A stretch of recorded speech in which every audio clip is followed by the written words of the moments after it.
It's 9 o'clock. Please join us for the Pledge of Allegiance. Pledge allegiance to the flag of the United States of America and to the republic for which it stands, one nation, under God, indivisible, with liberty and justice for all. Holiday week. Happy Thanksgiving. First order of business is to approve the minutes of November 13th as written. I'll move. I'll second that. Moved by McCurry, seconded by Thompson. Any discussion? Hearing none, all in favor say aye. Aye. Aye, motion passes. Miscellaneous motions. Moved to authorize director chairman to sign Coffee County payroll notice for Adam McCullough. Yes. Recycling, temporary recycling intern, new hire, wage grade 5-1, pay grade 5-1, wage starting at $14.29, effective 11/21/2023. I'll move. Can I go back? On the minutes, I wasn't here. Oh, Oh, abstain. okay. I need to, Oh, yeah, okay. I just, I forgot you were here. no, Sorry. I apologize. No. We forgot too. So someone else needs to do it. I'll move. I'll second. Moved by Knight, seconded by Thompson. Any discussion, all in favor, say aye. Aye. And I'll abstain. On the minutes. All right, motion on the floor. Moved to authorize director chairman for, Adam McCullough, recycling temporary intern, new hire, pay grade 5-1, wage $14.29, effective 11/21/23. Knight has moved, I'll second that. seconded by Thompson. Any discussion? Anthony, do we have the hours listed in there like we do for all of our other temporary help, either 500 or 1,000? We talked about that. We and then- talked about it, but we didn't, but he said, when I understood it, probably wouldn't even be 500. Yeah, Not to exceed, maybe? we could add But I that. think we put it at 1,000. I think it was not to I exceed think, we 1,000. may have talked about 1,000, but I think we That's need, my recollection, but I think we need to put something in there. we did suggest that. Okay. No Okay. further discussion? With the correction, not to exceed 1,000 hours. All in favor say aye. Aye, motion passes. All right, now we get into the long housing authority. Moved upon the recommendation of Coffee County Housing Authority Board, moved to authorize director chairman to sign a real estate mortgage release acknowledging satisfaction in full debt secured by Fred M. Davis Jr. A tract of land in the northwest quarter of the northeast quarter of section 16, township 20, range 17. East of the description. Yes, east of the 6th principal meridian, described as following: at a point 550 feet east of northwest corner of the northwest quarter of the northeast quarter of section 16, township 20, range 17. Thence continue north 90 degrees, 0 minutes, 0 seconds, east 160.14 feet along the north line of said quarter section. Then south 2 degrees, 48 minutes, 0 seconds, west 208.44 feet. Then south 89 degrees, 21 minutes, 54 seconds, west 360.35 feet to a point in the center line of the creek. Thence north 2 degrees, 48 minutes, 0 seconds, east 212.44 feet along the center line of said creek to the point of the beginning, continuing 1.74 acres more or less. The volume and pages of the mortgage is recorded in is book volume M30, page 528 through 529, of the records of the Register of Deeds for Coffee County, Kansas. Who's one, repeat that? No, sir. Read it in a minute, or in the newspaper. Didn't take long for him to turn you down, did it, Wade? I'll second. We have to really read all that description. I asked Wade here a while back, and he said probably so. Oh, okay. I'll make the motion. I'll make the motion. Been moved by McCurry. Where's that at? Is that a? Well, it's just follow We just along told with you. the description. Sorry. Good one, Tom. I wasn't listening though. For those numbers, I think it's up north, It's up north, Northeast. northeast. north someplace for Okay. those numbers. Yeah. That's, I'll second. Sorry. I'll second. So You that's laid all- it right that's out. all right, Tom. Moved by McCurry, seconded by me. Any discussion? Any further discussion? If not, all in favor say aye. Aye. Motion passes. Next one, move upon the request of Coffee County Housing Authority Board, move to authorize director chairman to sign real estate mortgage release, acknowledge satisfaction in full debt secured by Michael W. Uncertain. Munsert and Serena Munsert, lots 16, 17, and the south 8 foot of lot 18 in block 29 of the city of Leroy, Coffee County, Kansas. The volume of pages of this mortgage is recorded in his book,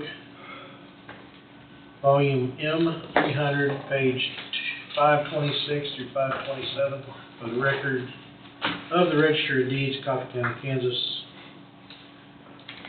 I have no idea where that is in Leroy, but also moved. Moved by Meeks, Second that. seconded by Thompson. Any discussion?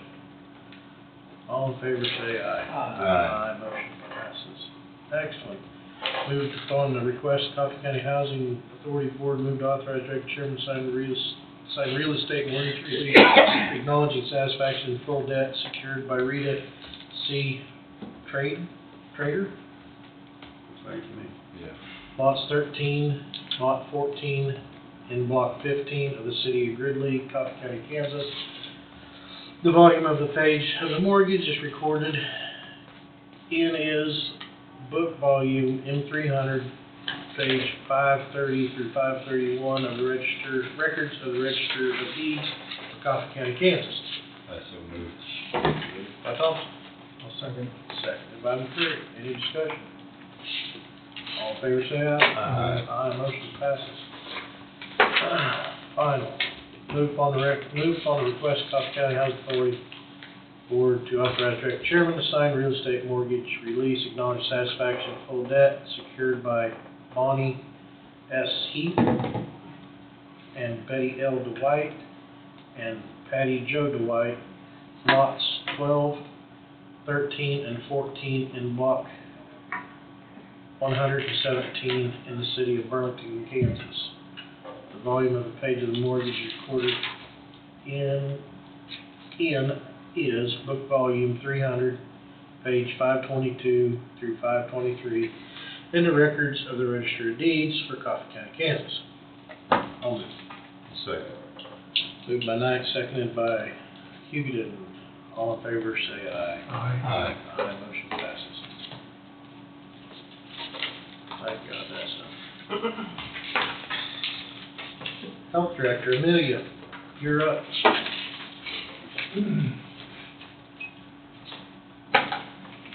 Morning. Good morning. Are you cooking done for Thanksgiving? No. No. Catering. Haven't even got the stuff start yet. So today is for sealed bids for a health department vehicle. I believe someone had asked if there was a grant that could help purchase, or with the purchasing cost for a vehicle. I did find that there was one that we do have quite a bit of funds that we need to spend, and I did ask KDHE if we were able to spend it on a vehicle, and unfortunately they said no. It only covers rental of vehicles. Really? Yeah, What covers what? rental. Huh. Yeah. Gee, that's a good So- investment. Yeah. Yeah, right. Because it was one of our COVID grants that was allocated to us back in 2020, 2021. And so that was before our grant management system was active. So I couldn't even see what that was supposed to be allocated for. So I'm working on that. Interesting. Yep. So I guess the process is just open or hand these off, Wade, open and review, don't state who it's from, or? How many are there? just two. Yeah, I think you'll probably be okay since you have two. Okay. So the first one is from Cromartie Chevrolet here in Burlington.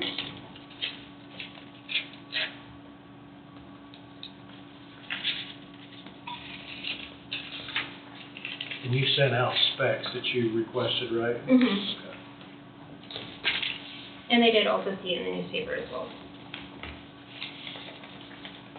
Okay, so bid for Coffee County Health Department.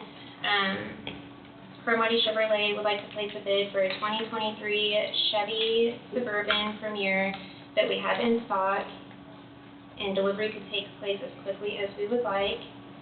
It is a 2023 Chevy Suburban Premier for four-wheel drive, 7-passenger seating, leather interior, platform running boards, magnetic ride control, 5.3 V8, Ecotec 3-engine, 10-speed transmission. We have enclosed a copy of the factory window sticker so that you can see the detail of how it is equipped, and the selling price is $74,918. And that was from Corey Langton or Troy Dalton at Cromartie. Did it say what model that was? Leather interior. Did they say It's a- Premier? Premier. Premier, yeah, right. I think that's what you said. Yeah. So it's And not a base model. not a base model. And we will be trading in the health department vehicle as well. So the second one is Cromartie Ford. So what was their allowance for trading? Or that I'm not sure yet. Haven't got to that. Okay, okay. And then the second one is from Cromartie Ford. Would like to place a bid for a 2023 Ford Expedition XLT that we have in stock, and delivery could take place as quickly as we would like. 2023 Ford Expedition XLT, two-wheel drive, 7-passenger seating, leather interior, platform running boards, LED headlamps, 3.5 V6 EcoBoost engine, 10-speed automatic transmission. And they have also enclosed a copy of the factory window sticker so that we can see in detail how it is equipped, and the selling price is $68,588.40. And that is, the contact is J.R. Baldwin or Craig Agler. Craig Agler? Is he working for Cromartie now? You say that was a 3.6 EcoBoost on the engine? That's correct. Would you guys like to see the window stickers or anything? I'm good with it.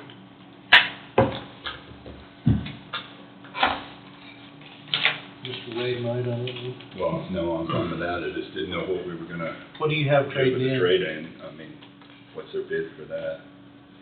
I can reach out to them and see what it is. Because decide whether we're gonna do that or sell it, you know. Mhm.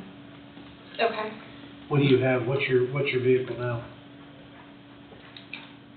2011 Ford Edge, and it's a base model.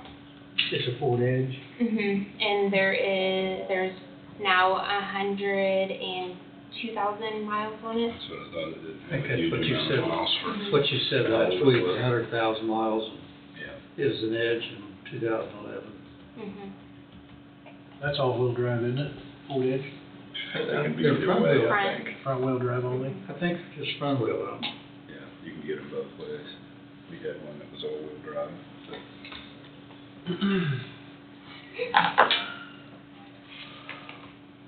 Well, I guess see what their trade-in would be. Yeah, what they're thinking. With both companies, Ford and Chevrolet I Cromartie. mean, you probably I would probably go to, I mean, it's one of the other, same Far enough two. apart there, we sure think Ford's I'd would be say Ford's probably That's what I'm like, yeah. prevailing. I'm guessing this other one maybe loaded heavier or whatever, and they've got them both in stock is probably the reason for it. I'm guessing. I think there'd be that much difference. Did you mention the passengers? I didn't catch it. Ford's a 7-passenger also. Both of them. Both of them are. Okay. Mhm. The Ford is I'd say the Ford's a little step down, it's an XLT, so it's not the premium, but it does have leather in it. Does have leather in Right, it. so I think it would be fine, wouldn't it be? And it is two-wheel drive instead of four-wheel drive. That's correct. There's a little bit of difference right there. But the Chevrolet was four-wheel drive. Four-wheel drive, that'd be quite a little difference on that. The Chevrolet was four-wheel drive. but- Yeah, and I don't Okay. see us needing four-wheel drive. Can't hardly find one that isn't anymore. Yeah, Yeah. okay. I'll see what the trades are and go from there. Okay. Alrighty. And, Anything else? no, nothing else Are for you the sure? time being. Nothing else. I guess I don't remember, was there like a budgetary number that you wanted to be in for this? So whenever we set the motion, or when you guys set the motion, there was not a cap on the budget, Okay. but I would like to keep it around 60. So, Okay. You said you had it in your budget, but we didn't know how much. At So budget. at 60, you'd be pretty comfortable. yeah. Which it should fall considerably below that with trade-in, I would think. You'd think it'd be below Let's say that. that Ford Edge. Which would be great. Just base, Base model, you probably. yeah, hard to tell. That's why I was just gonna look it up. Tell them get their pencil sharp and come back. Put the pressure on. All right, well, thank you guys. Have a happy Thanksgiving. You do. All right, Kyler Ludoff, you're up next, sir. Hello. Morning. Morning. How you? Some of you know me, some of you don't. I'm Tyler Ludoff. I grew up in Leroy, and me and my wife just moved back here to Burlington. We are interested in a piece of land that is owned by the Board of Commissioners, and I have the ICS and an aerial if you guys would like a copy. Sure, we probably got it in our book, but,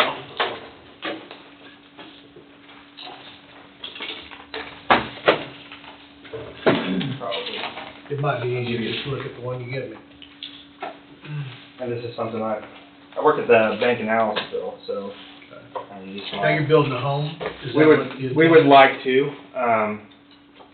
but this is more of just if you would be wanting to sell this piece or not. And I'll discuss where it's at, I guess, after I hand this over. Remember what that number is in the book. Are you Jackson? I am checking.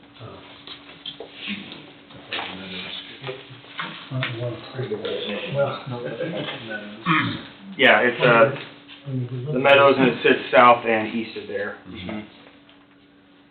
You're looking to purchase the entire, I would look to and purchase the entire of this piece, yes. just for a single?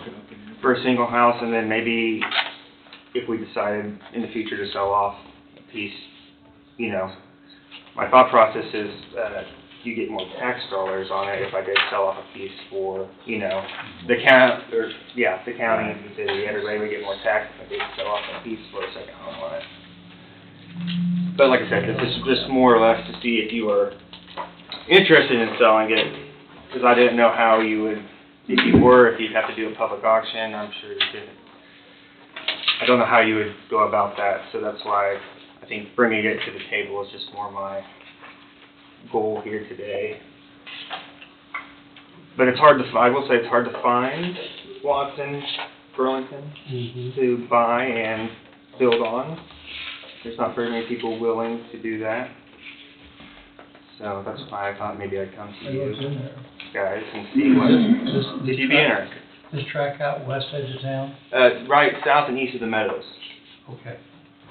catty I corner. kind of gathered from that turnaround, had me right so close. Yeah. Mm-hmm. 嗯 Mhm. Is there any question? And I did go this morning and it's plotted out. That piece has already been plotted out through the city. I would assume a long time ago.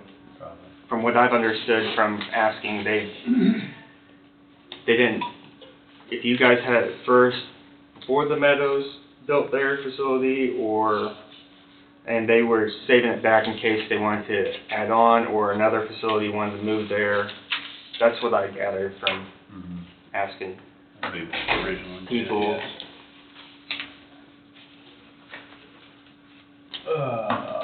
Yeah. Yeah, it's kind of just a throw it on your plate type Yeah. of deal. Wade, where did we go?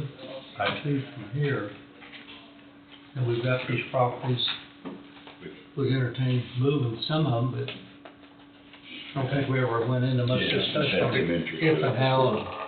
Like, the only thing I've noticed from it right now looks like a hay field, so I'm assuming you're generating hay, and so that's, like I said, my big thought process is if you've been sitting on it and you wanted to move it, you get the sale of the land, and then you get tax revenue off of it as well.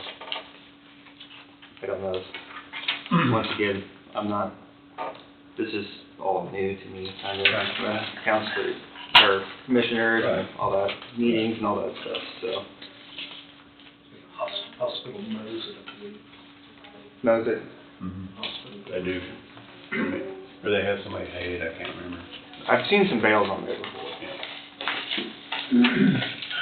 I know we discussed moving some of the property that's in our book that's of no, you can't say no value, because there's value in all pieces of Right, ground, you know, every exactly. acre of ground. Exactly.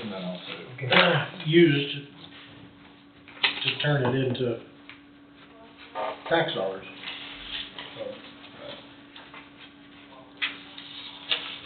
We've got some time to deliberate on this. How quick you want to move? It doesn't have to be today. I don't know if that's something. Tomorrow's work, right? No, I'm kidding. Well, I'm sure you kind of pulled, like I said, I just jumped into the fire today, Right, so, you know, I'm that's kidding. that's why I figured I'd present it to you, and, you know, if you had to discuss it today or even next week, we're not in any rush by any means, but I So wanted to you- get my name out there and get this piece out there, because my wife and I are really interested in it. And it's probably, wouldn't be any of my business, I guess, I don't know, but Number 20, yeah, I think that's right.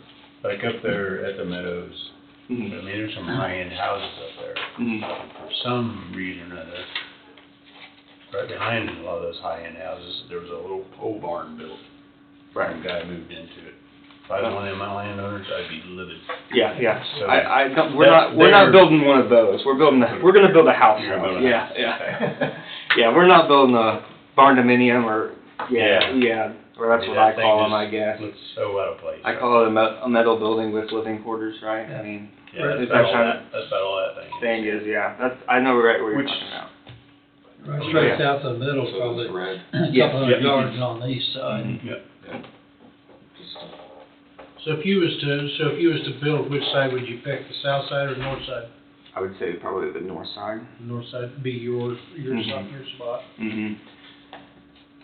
And I don't know who owns the west. I'm assuming the Meadows own the whole west Yeah, they- portion, County right? owns. County. Yeah. Across the road and all that Right. too. As well as north of it. Yeah, I was talking about that, yeah. Yeah. Oh, that's, okay. Coffee County. As well. County, And then that's Coffee County. Coffee County. Yeah, I don't know how close that gets with that creek back there on the south side to the floodplain. Yeah, I don't know. So that's why I would want to do on the north side, and then, of course, if I were to sell, I'd make sure I give them enough to be able to build a house not in towards the floodplain.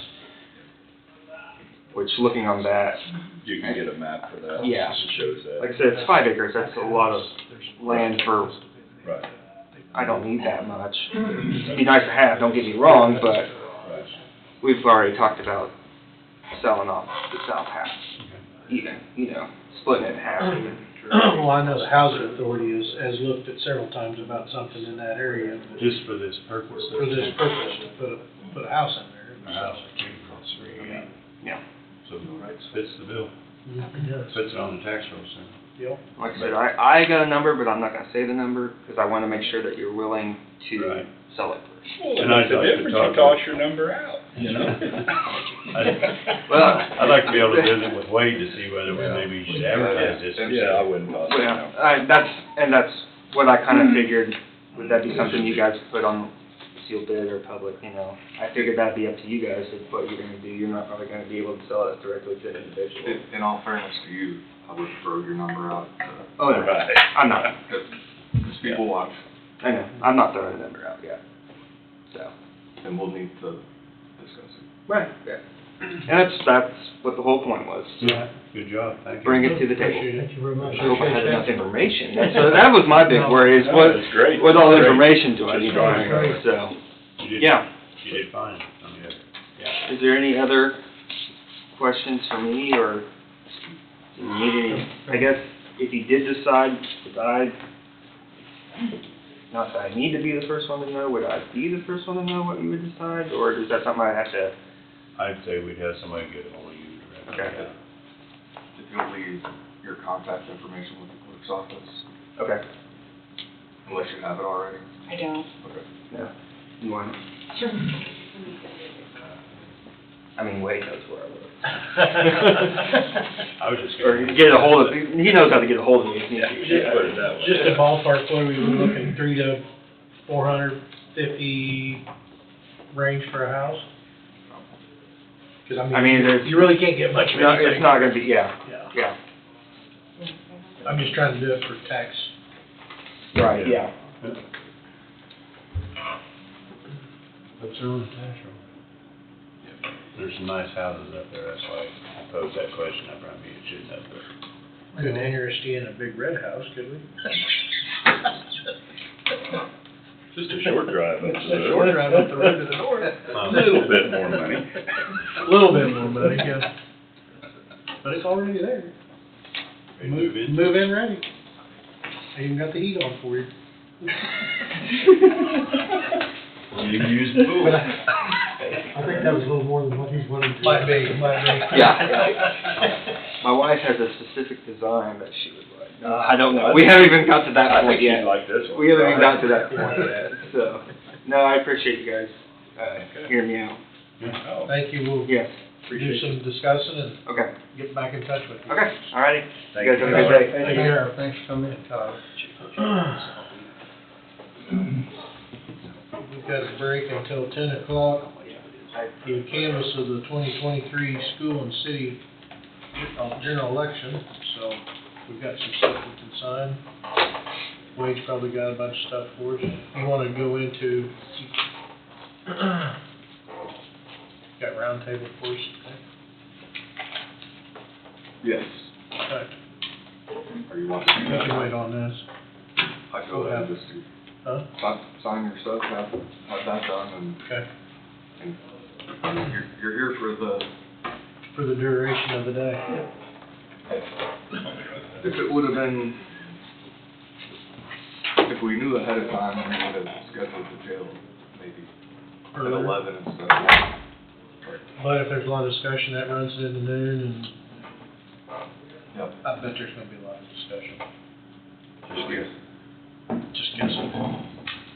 Are you having executive session today? Yeah. At least one. Sound disappointed. You're disappointed? No, he said, yeah. At least one. I'm not a big fan of executive sessions. We know it. I don't. I'd rather be able to talk about things in the open, but Me as well.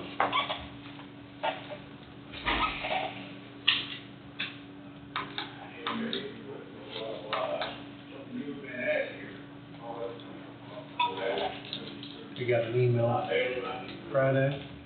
Did you get it? I didn't even look, so glad you on it.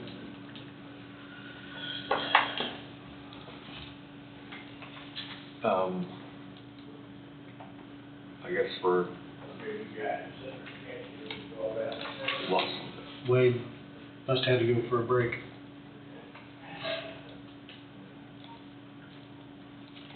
What that reminds me of is, I prosecuted in Michigan during jury selection.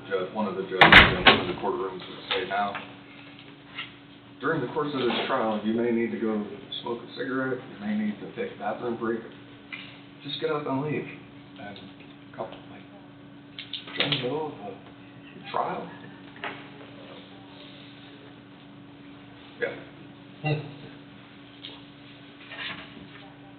It's pretty laid back, huh? So,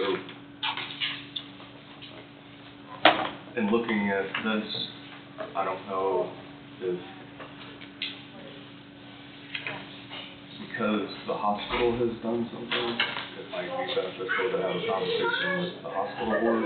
I know it's county property, but if they have some sort of recommendation one way or another, to at least take into consideration. That's where my mind is headed with it as well. That might be beneficial.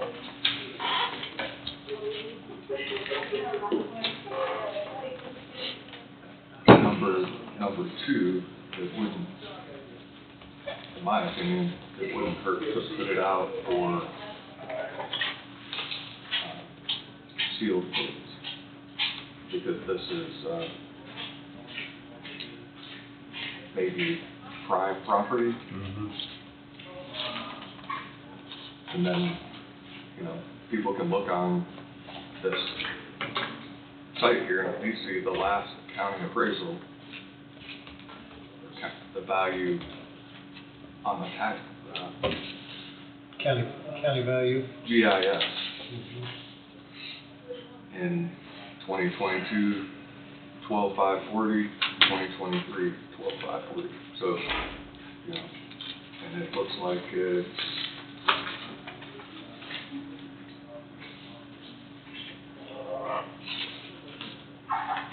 I can't tell how big it is. Like 5 acres. 5 acres. Yeah, Just under. it describes a 474.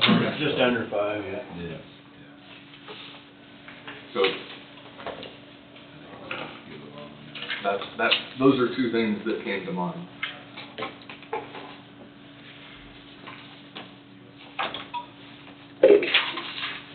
That description's a lot shorter than the one I read. Which one? The description on that property, the boundary. Well, as you see though, it says abbreviated. Yeah, abbreviated, yeah. I like abbreviated descriptions.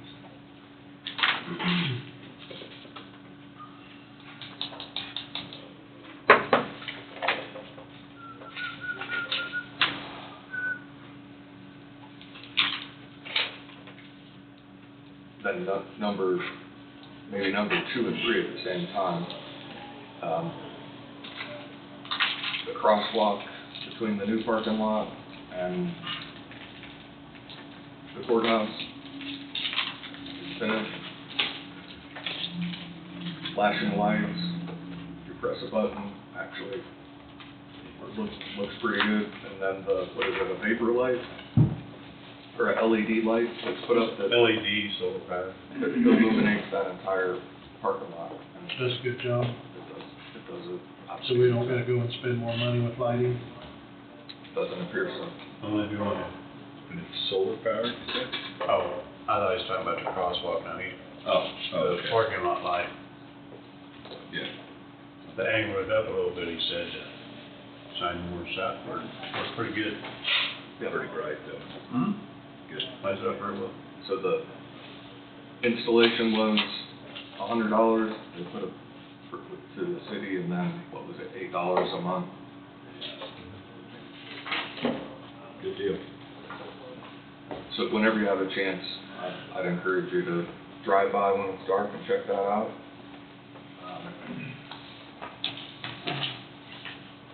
They got that new, area drained into There's the first street. Dinner at Hudson Street. Lowered it quite a bit. I checked it out this morning during the rain. And it's got a bigger grade on Surface area. Yeah. That was one of the, That was poorly engineered.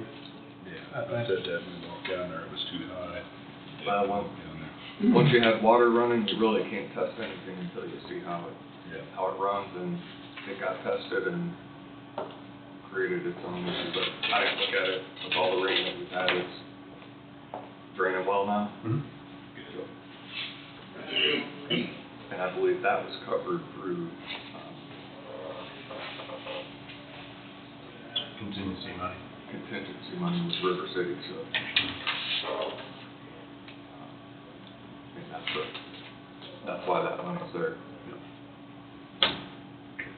So, Tom gets a lot of credit for that. He worked on those issues with the city behind the scenes, and then, Mark Davidson, he's been very receptive and worked with the city's worked with the county very well. The communication and dialogue has been top notch. So, Electric department as well with that light. yeah, I mean, he's the one suggested doing the type of lighting and save us some money for having to add anything on there. It worked quite well. Thanks for your efforts, Tom. Thank you. No problem. I mean, it would be nice to have some post lights all the way around it, but if we keep going on it, we're gonna have $1 million parking lot. Well, for once, we got something accomplished, it Right, saves some money, instead right. of costing. Cost a lot. Yeah, very good.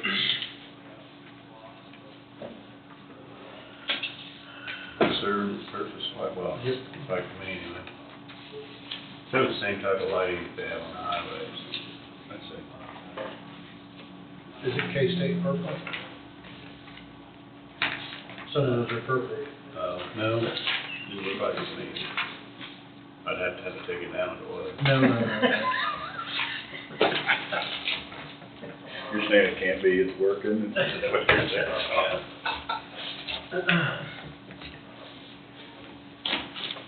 Oh, that was a pretty good game there. That's a darn good game. Yeah, it was a good game.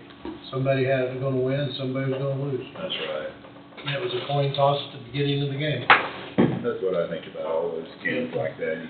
It's just luck of the draw when you've got two good teams. Chiefs better bring their A game tonight, that's all I can say. What else you got, Wade?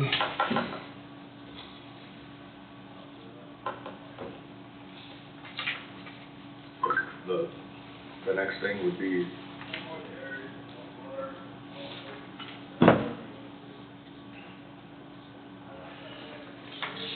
-15-minute executive session, but maybe go around the table and do that last. Okay. Well, there might be more round tables, the other thing, after we get done with Just have Canvas. the bids and Kansas and but, I mean, we can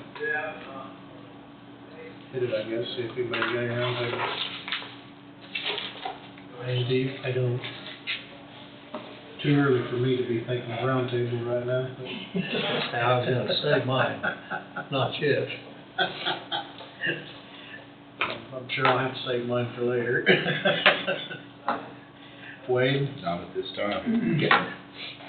Mr. Tom, We already discussed the crosswalk lighting. Angie, got any round table before the election stuff? Nothing. Usually these two ends of the table. I know, I know, you noticed that? 15-minute executive session, we do have time for it. Yeah. The only thing I've got, the lunch, Thanksgiving lunch was really good. Agreed. Had a great crowd. Had a great crowd. Yep. Really good. That was good. Thanks to the ones that set it up, and Yes. thanks for the help to the ones that stayed Yes. and helped pick up. Brisket was good, the ham was good, it was all good. It was all Yeah. good. Dessert was excellent.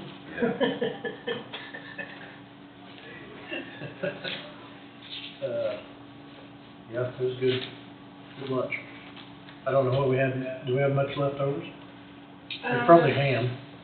Yeah, there's ham, potatoes, pies, and salad. We need to cut back on salad next year. Yeah, I would say one of those Yeah. containers would probably be enough. Yeah, last year we ran out. This year we had leftover. We increased it by one because we ran out, but I think we need to cut it back by one. I had a lot of other good stuff to eat, I suppose the salad got Yeah, cut down. last place. No, not too many people say, wow, I had a great salad. Tom does. I can. That was good salad. Just with no blue cheese. Yeah. But that was fine. I had some ranch. Good substitute.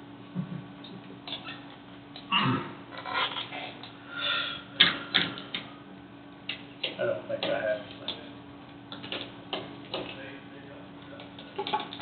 Okay, so we wanna do it? What do you think? So the question is, gotta be back up here 10 o'clock? like 10 o'clock on the Yeah, dot. yeah, we can, Be pretty tight. be pretty tight. She has 13 minutes of session. Well, you got an hour in between, Oh, yeah. Between the canvas and the. so we'll have time in between that one. There's gonna be, Well, yeah, and depending on what we read of the provisionals, we may not even need the 11 o'clock. Oh, okay. Okay. So, but we have to put that on there because we wanted to, if we have to do a draw or anything like that, I wanted to get it resolved today instead of having you guys come back another day this week or postpone it to next Monday, so. And I talked to Wade about that and he thought that would work based on that statute, so. So I saw, just for comparison, Allen County had to have 3 names drawn out of the hat to break ties. So it's more common than people probably think it is. Mm-hmm. I think we had 2 names to draw out the last time. Last time, I think There there were was. 2 did, one for, Who is it, Leroy, yep, the mayor, I think, Mary? there was either 2 or might have even been 3, I don't know. Want to take a break till 10 o'clock? Maybe go on. 9:59? Can't jam it in now. Yep. Break till 9:59? Alright, we'll take a break till 9:59.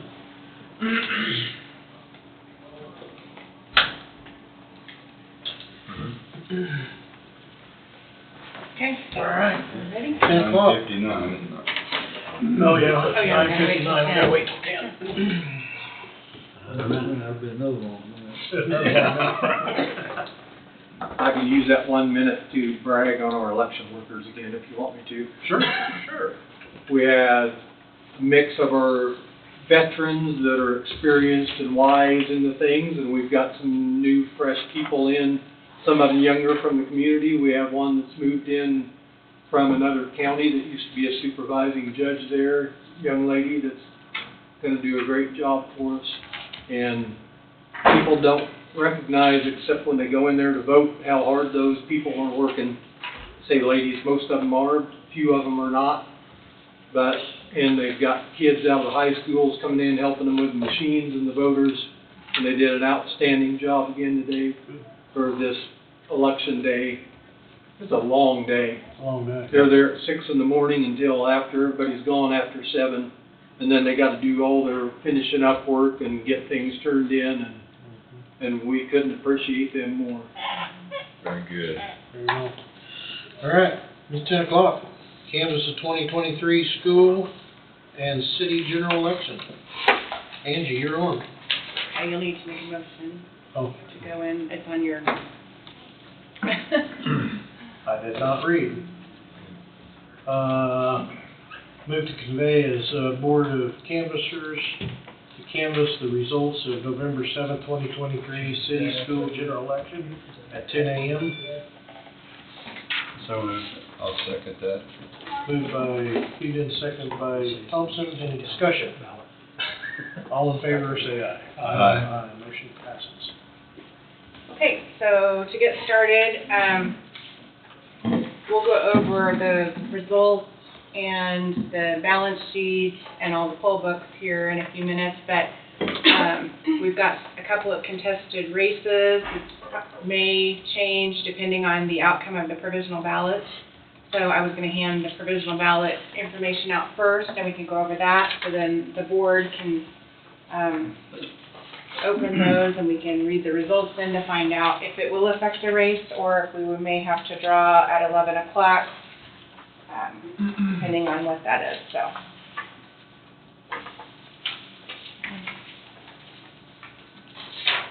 Do you have an extra one? Yes, I have. We'll sit back here watching.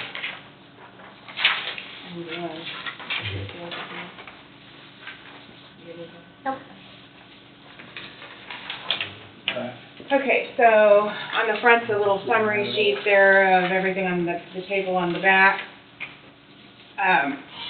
Most of the time, well, there's several reasons that we would do provisional ballots, and if you want to look on the back sheet, you can see, or even the front sheet there, moved within the county, we had 13 of those, and let's see, those would count. A reason that it may not count would be a voter returned a ballot and had passed away before Election Day. There's statutes that outline all of these reasons why, or if a provisional ballot would count. Let's see. Another reason it wouldn't is because the voter was not registered. There's a voter failed to display photo ID, and that person was contacted to see if they would want to bring their photo ID in. They have to provide it to our office before the election, or I'm sorry, before the canvass, which would have been today at 10 a.m. in order for their vote to count, and that person never has. I've talked to her after the election, and I talked to her again Friday, and she meant to try to go get an up-to-date ID, and something came up in the family, and she wasn't able to, so normally I would track them down like a hound dog and make them sign. But she was very nice about it. Okay. Did her best, but it wasn't going to work. And then if a voter had a name change and moved within the county, so that one would count also. Or just a name change, that would count. We had one issue in Neosho Township where the voter went to go vote on the machine, and I don't know if they got confused or exactly what happened or walked away, but anyway, the ballot came out blank, so they hadn't voted it or cast it, and then they ended up voting a provisional ballot, and it should count based on that. But then I think the poll workers ended up casting a blank ballot, and you'll see that in the numbers later, but it was not voted, so. But the provisional one still But the provisional one should count, yeah. There was nothing wrong with the voter other than just confusion, I think, at that voting machine. So, all in all, we are recommending, and we also visited with Wade on the issues at hand here, to accept 19 ballots and reject 6. If you all are in agreement with that, there'll be a motion to do that. But if you have any other questions or thoughts before we do this.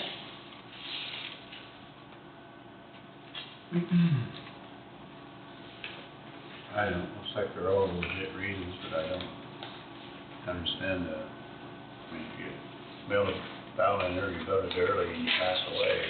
Yeah, that Kind of is, ironic. I If know I it. can address that, Angie, the statute and the Kansas election standards make that a real lifeline rule, that if you submit the ballot, well, and the description, and I've discussed this with Wade last week, that in the election standards, it says that if you are not living on election day, then you are not qualified to vote.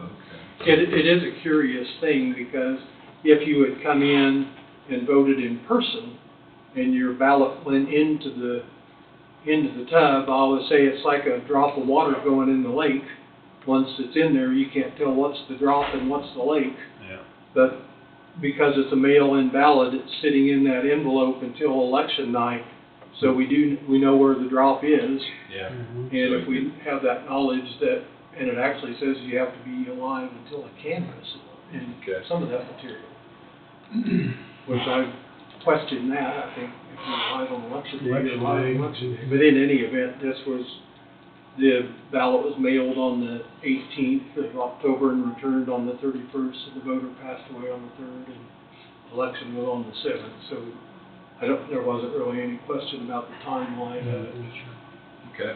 But it's an unusual thing. We had it happen last general election, I believe. Mhm. We've had it happen before, And we've had it where the voters come in and voted, and then had passed away before election day too, but they voted in person on the machine, and we have no way to retrieve that. Mhm. Okay. So, if you're not feeling good, go vote first. Yeah, vote in person is your best. Way to make it count. Okay.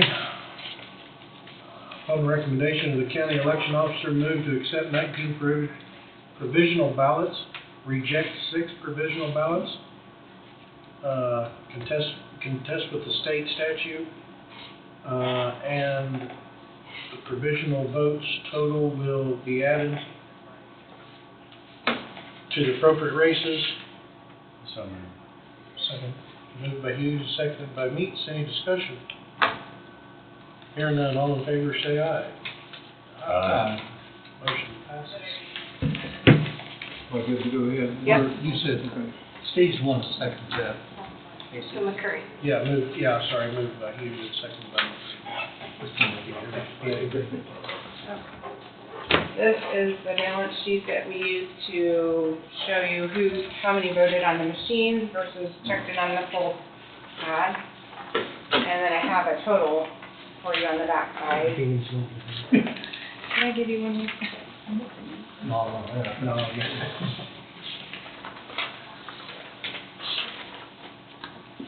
So, and we'll start with,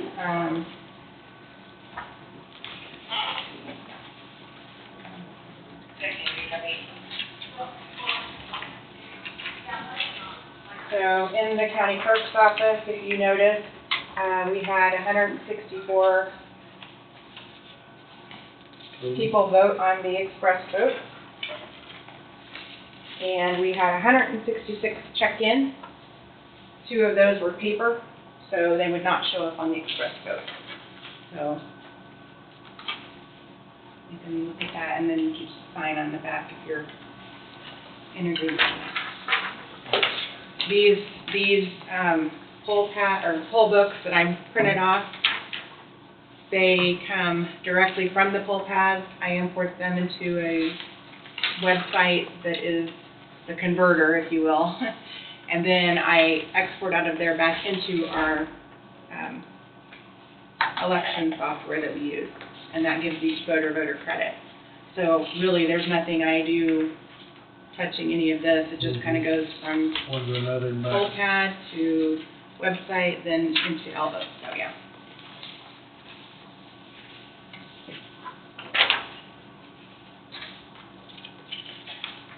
The 2 races that are in question today is Burlington Ward 2 and Burlington Ward 3. And we have 3 for Ward 2 that could change, and 2 for Ward 3 of those provisionals that could change. So it would either tie or declare the winner. So those are the 2 races we're looking to see what's going to happen here. So. And do we need to sign this? Is Yes, that correct? just the bottom there.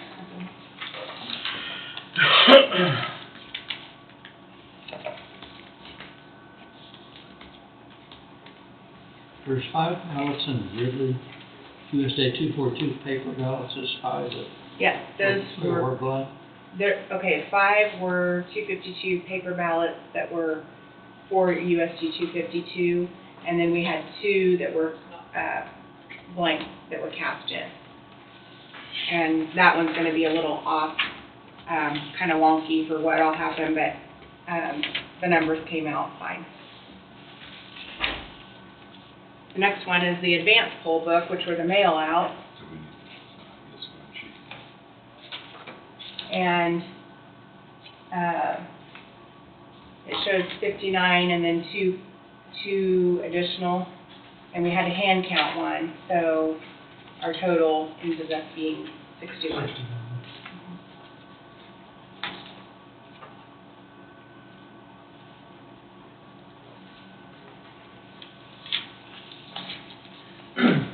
Do you need this in the initial vote? Yeah, we'll sign all of these, yeah.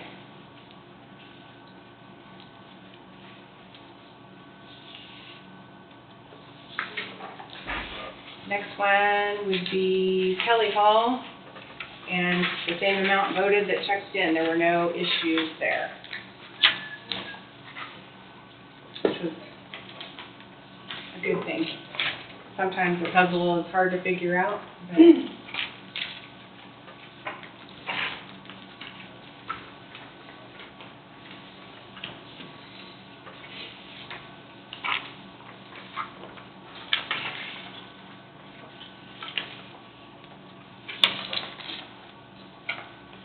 then our next one's Gridley.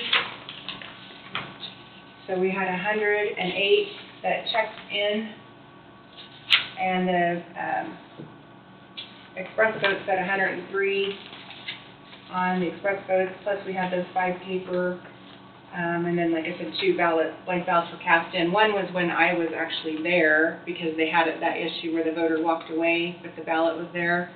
And so the supervising judge, in order to keep the numbers to match the machine, they wanted to go ahead and cast the blank ballot in, which we did, and then they did the one earlier that I talked to you about earlier. So, and it does recognize that on our report that 2 were blank cast in. Next is Lebo, and we had 325 that checked in.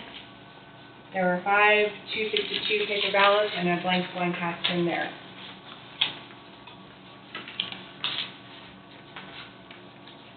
I've probably asked this question before, but it's like on Gridley and Lego's got the same thing. Express votes had 101, we had 2 more added in, and on the right-hand side, they're decreased by 5. Well, yeah, What- it's the check-in number, 108 Yes, checked in, the machine said less. And the reason it was, and the reason that it was less was 101 voted on it, but those USD 252 voters checked in on the poll pads, they did not vote on the machine. So that's why it would be 5 less, and then the 2 blank ballots cast in gave us the 103. Does that, so confusing now? Possibly. So they were in the poll pad here, but they weren't on the machine, because they had to vote a paper ballot. So the machine would be off. No, Lego doesn't have anything in the right-hand column yet, they've got 6 Yeah, in the left-hand column, so. because all of those people checked in, the machines were less. I guess I could have put the 252 on the other side on Gridley, but either way, it's still the same, 103 and then the 325. Leroy, numbers matched perfectly. Machines to the poll pad.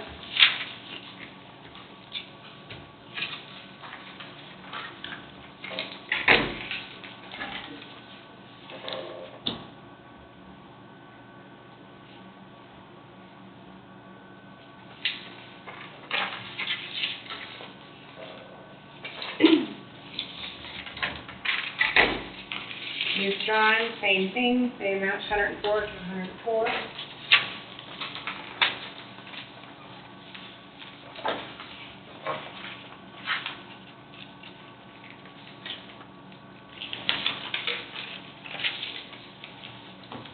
And Waverly, 184 voted, 184 checked in.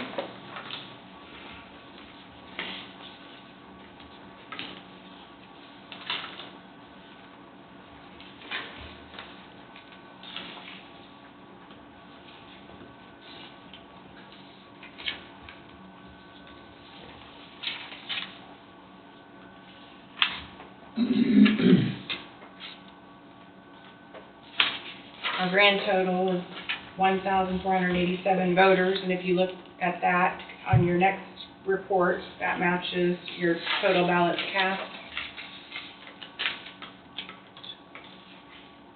So,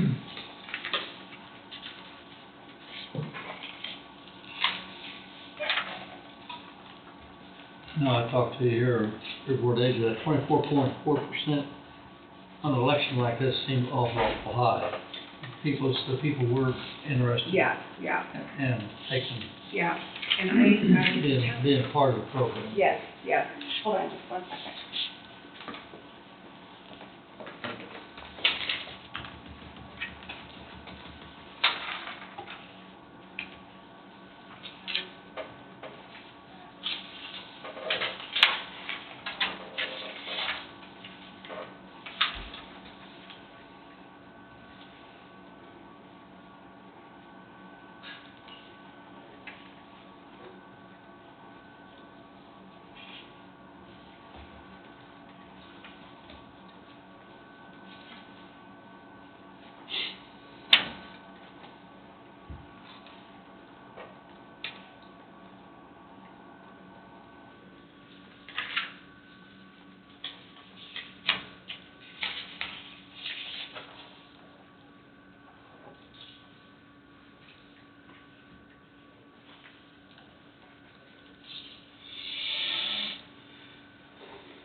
And then the last thing I'll have for you to sign here are the poll,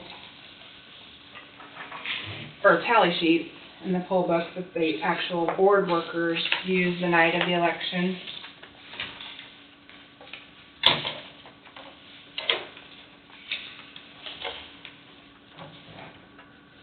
This was that one hand count. If you guys want to look through that, you can, and then if you want to sign the bottom, you've seen that.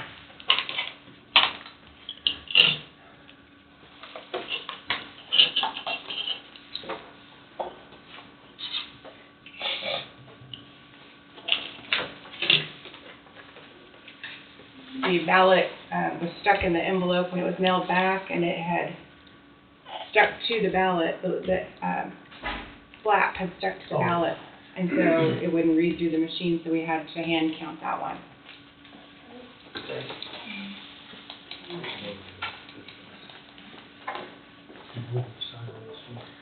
Any place.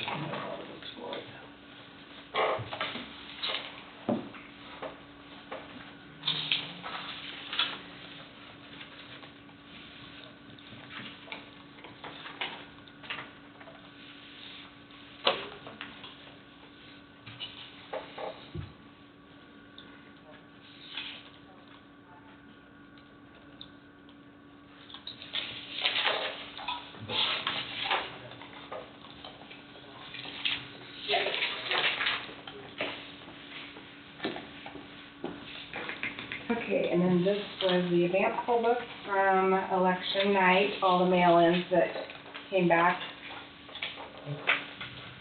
You gotta sign each one of those pages, don't you? Each one No, of those, just the front one? just the front one on this one and then this one. That's what I thought, Oh, there were yeah, two places okay. to sign. Yeah. We have to do two people. There's three board workers on election night, and two of them have to run tallies.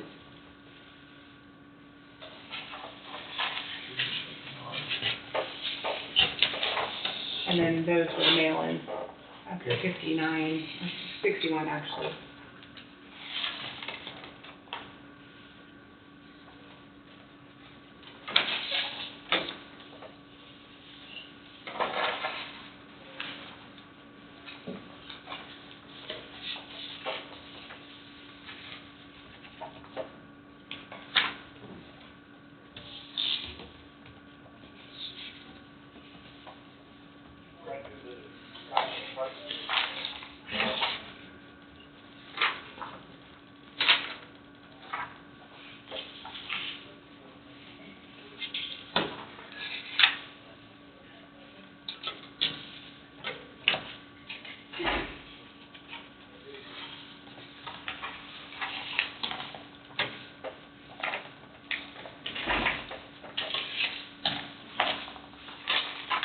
Hamden, all there were school board,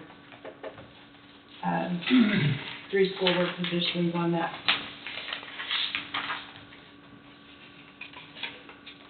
Now,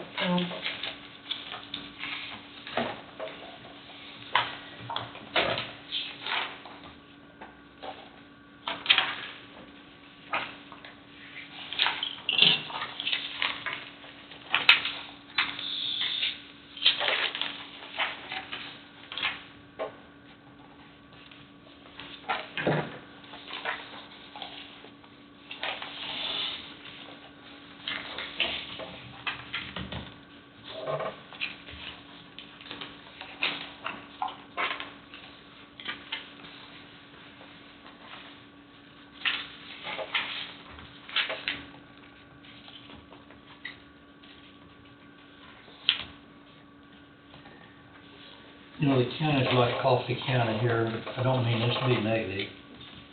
You know, it's pretty, I shouldn't say the word simple, but everything's going pretty smooth. How's big counties handle this kind of stuff? I've never been there to see it, so I can't tell you. How would they proceed ahead, you know, like Beaker, Kansas City, or even a town like Emporia, which went 5,000? They're going through the same process, aren't they? They're running reports like we are, and they have a lot more staff, you know, a lot more people. And I didn't mean my comments to be negative, Angie. No, What in the world? yeah. Because I know there's a lot of work in just our small county. Yeah. A lot of work goes into A it. lot of stuff went into it. so- But you take in, Lyon County, or Emporia, American Idol can do like 80 million votes in what, 5 minutes? You know, it took 3 months for Preparation. for our election presidential election to be counted. And then this one is, so after Election Day, the state legislature allows for us to receive ballots that Wednesday, Thursday, Friday. So we had 2 ballots that came back during that Wednesday, Thursday, Friday. So this was the board that came in to look at those, so. We feel like they should cut it off on Tuesday, What was the postmark on them? Election Day. Election day was the postmark.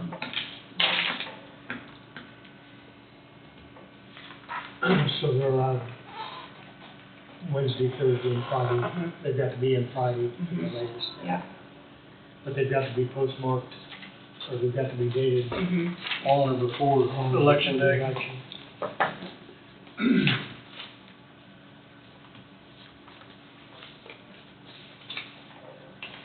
the larger towns don't have a lot more, I don't know what the right word is, sophisticated equipment to probably handle it easier than what? Well, a lot of them have similar equipment that I have. And like I said, they have a lot more poll workers working, yeah, they have a lot more areas, I know. They're bound to have a lot more people involved in it. Yeah.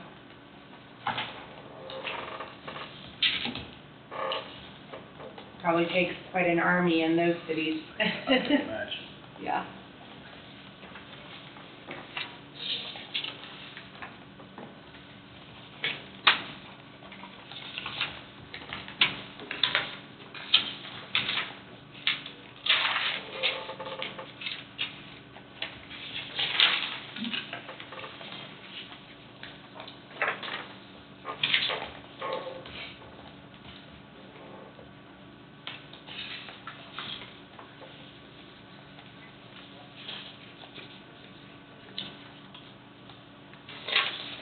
Yeah, that piece of that paper back that I just did.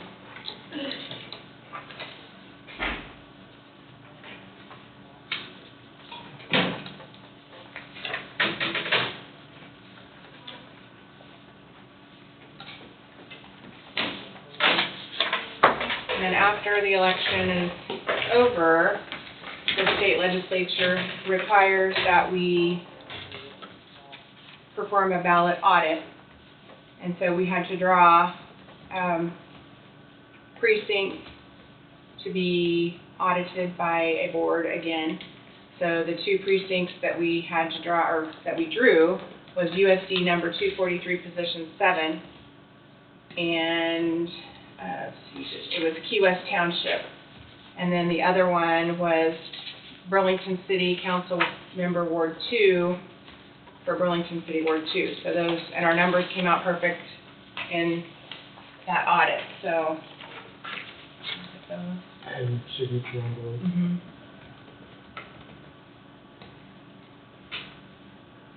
There's 2 pages there, see, behind you too. Oh, Yeah. okay.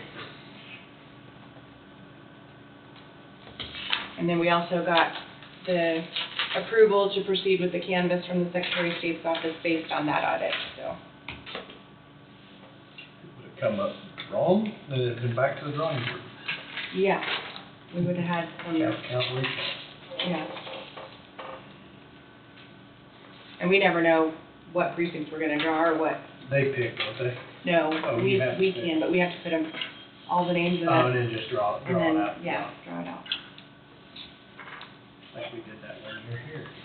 Yeah, I think we did for, I don't know if it was presidential or It's something. downstairs.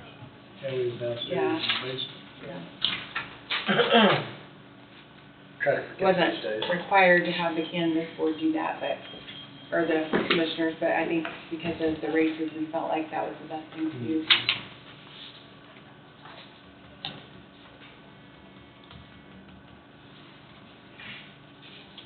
Next year, we'll have 3 elections.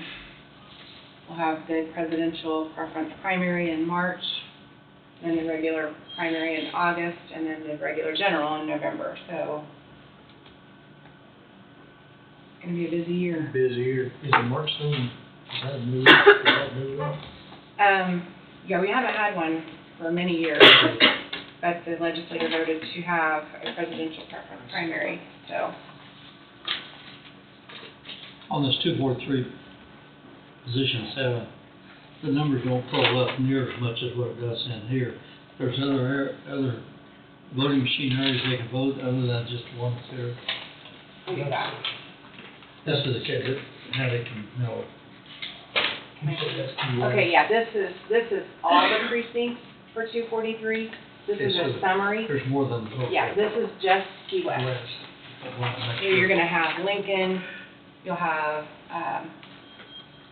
Rock Creek, Potawatomi, Key West, Lebo City, Waverly City. So yeah, there's more in those, but we only had to do 1 precinct. And that was a Key West. Yeah, that was Key West. Don, you scare me. I'll probably ask these same questions to you. You know, they selected this one position on 7, and yet there are 4 times that many votes in other, I'm surprised they don't have you count that whole. Yeah, the law says 1 precinct and then 1 race in that precinct. To me, it'll be. And that's why you got to check, just to double check. Yeah. Right. But, you know, you know, we don't know which ones are gonna be, so if something were wrong, they feel like we would find it, I guess, but, I mean, the machines are so accurate, it's just, I have 100% faith in the machines myself, but, We pay for them and then they're free. yeah, they do.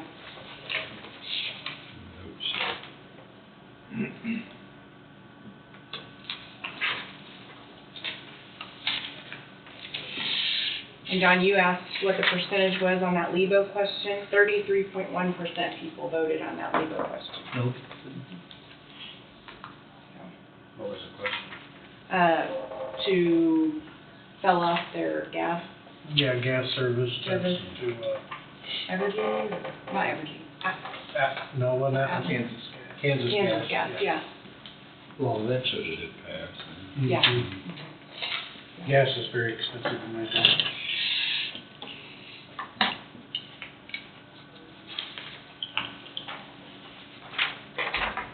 Let me see where they're at right now, if you wanna wait just a minute, and then if they're still, We're here all day. We found it, that should keep us here.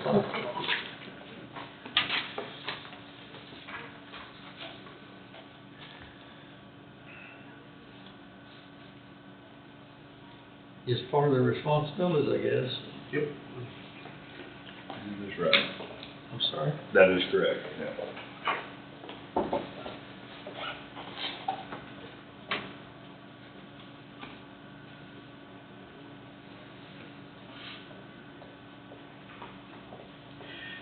What I noticed about, there's a lot more younger, of course, the older I get, the younger they seem, getting involved in the elections as far as running for a position.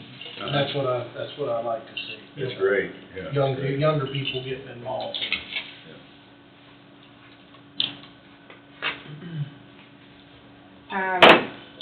So I'm running the totals report now on the provisionals to be added into the final totals. Do you want to wait, or do you want to? Might as well wait. Okay, We're already in as yeah, canvassers, so okay. Yeah, no it sense in going out won't and coming take back very in. long, Yeah. really, to get the total here, so.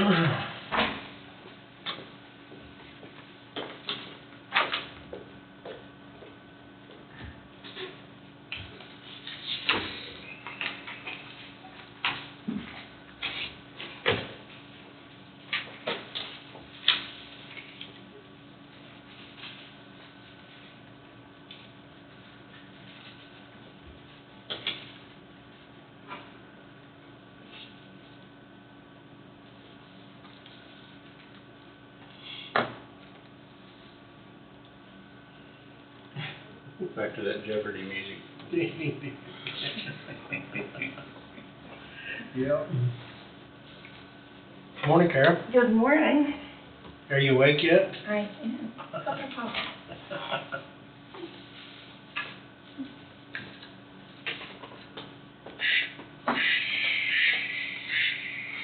thought I had that silenced.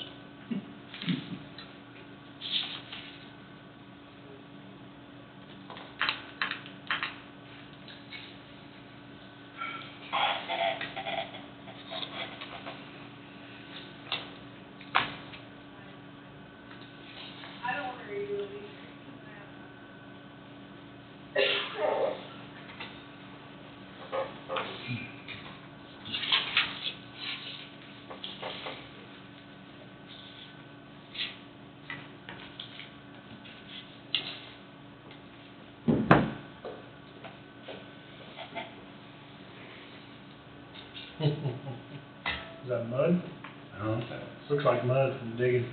Yes. Mm-hmm. Wide 18 inches.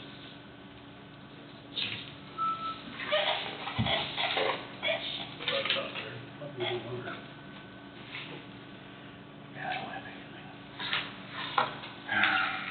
Raccoon. Oh my God.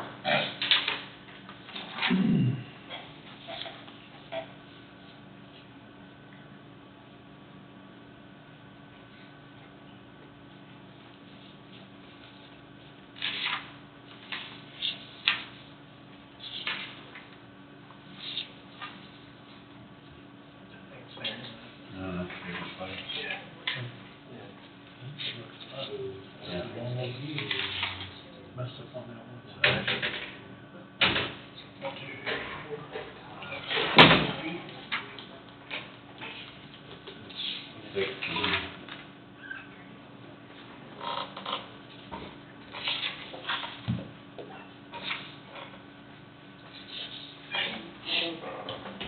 Go look at pictures of deer, I guess.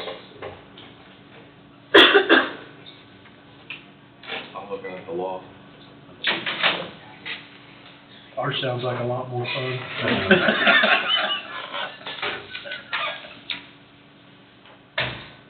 You have to find it interesting about advanced voting, and if you die between that time period, that it doesn't count. So there's actually the statute and AG opinion that both discuss that particular issue. It's kind of odd to me. You voted before you passed away, it'd be your dying wishes. Or I guess you're not gonna be here for the results, so I guess they figured you shouldn't be involved. Throw your vote out, you won't be around to complain. When you vote to county, you have to make it to the county clerk's office, vote on the machine. Yep. Yeah, she did say that. You can follow at the door afterwards, but Yeah. I don't know where your drop of water is. Yep.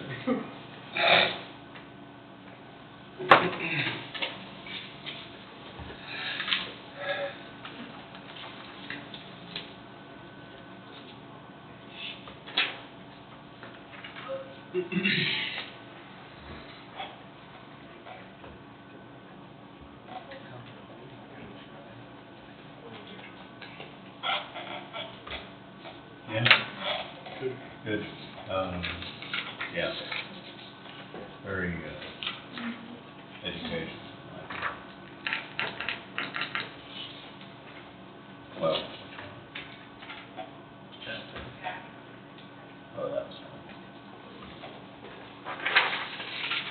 sitting on ready, waiting on go. Yep.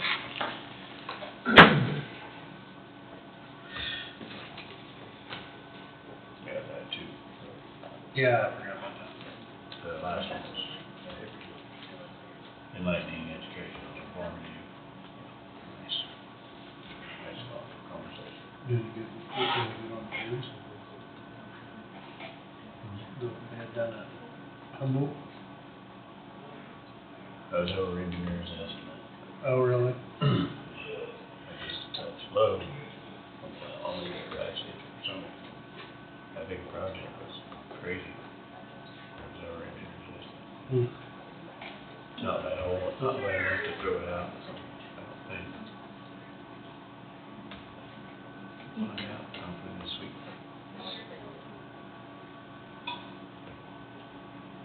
They say there's 2 happy days in a boat owner's life, the day they buy it and the day they sell it, so I had a happy day Saturday. I bought a boat. Bought a boat. There's a lot of truth to that too. Yeah, there is. You had one, would you get it sold, did you? Or you have 2 boats now?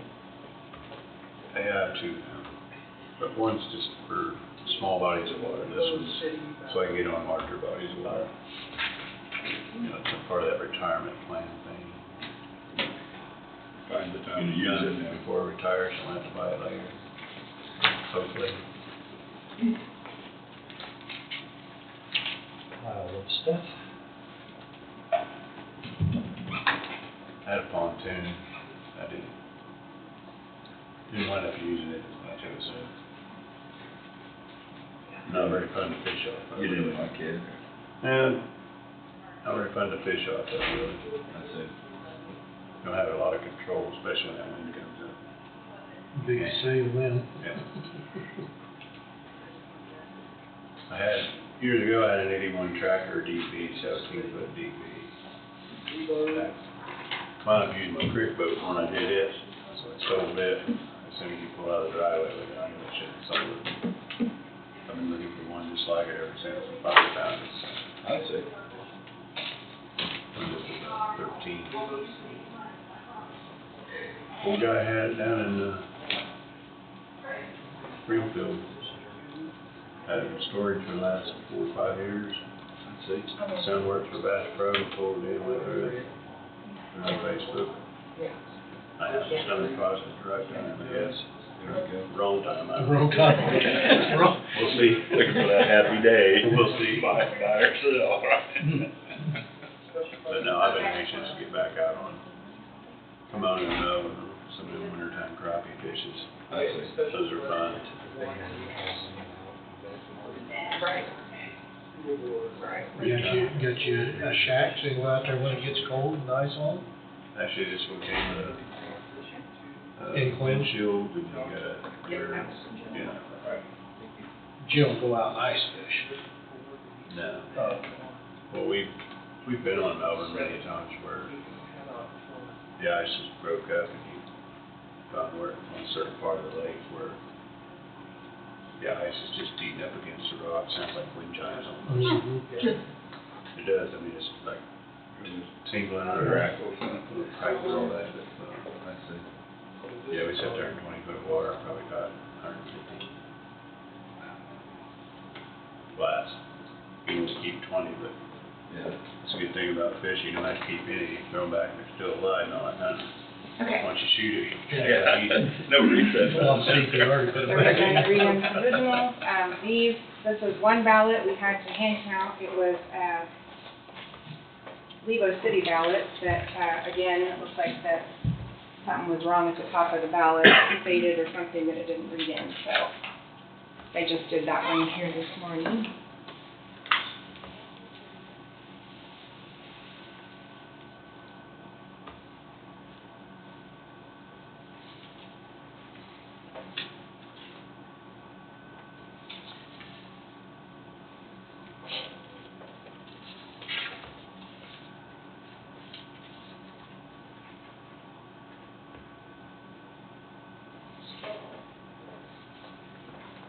Well, I guess we needed that hour, didn't we? Yep. Looks like it. That's okay. Do you need that other hour, though? One 11. Oh, we'll know here soon. Not that matters, I was just Yeah. curious how it was going. We will know in a few minutes. Yeah, we're all in suspense.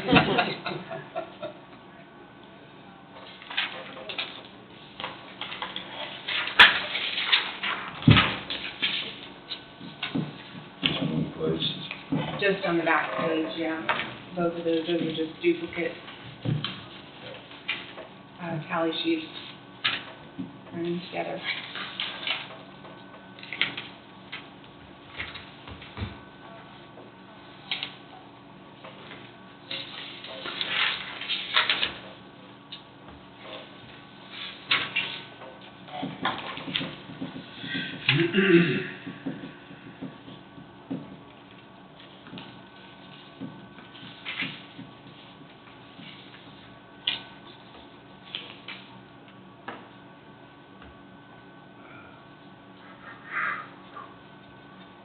I guess I don't understand the need to this, The what?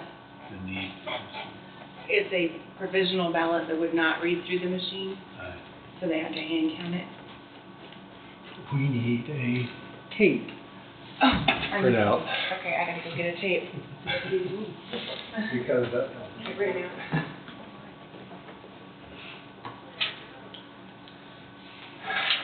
We can reprint it if that.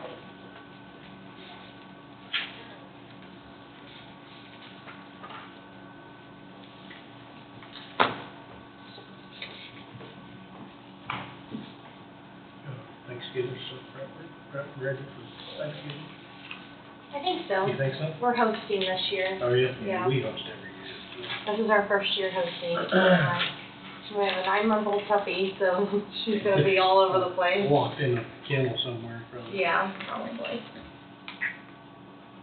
'Cause she's not little, she's big. 9-month, big puppy. Yep, she's 62 pounds. Oh, my God. What kind of dog? She's an English cream golden retriever. Oh, yeah.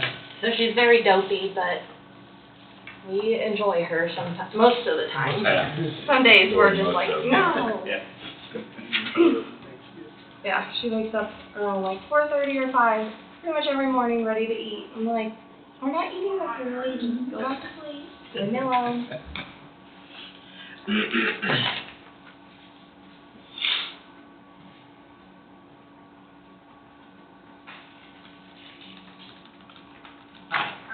I'm good, how are you?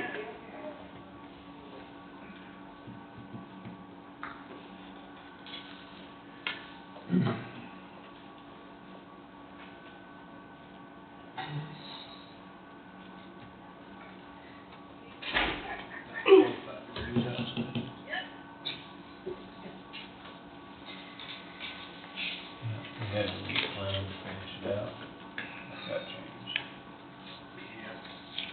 Pretty muddy. Gonna be muddy for a long time.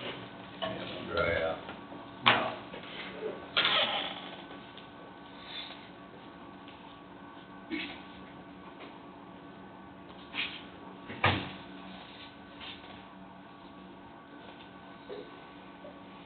Some conference stuff, Friday and Saturday.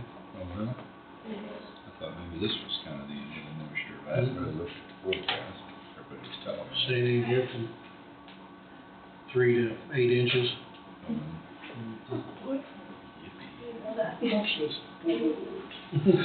Way to go, Jesse. I'll believe it when I see it. Yeah, yeah. So just They spoke said- it into They existence. said 4 corners down there could get something pretty significant. I see.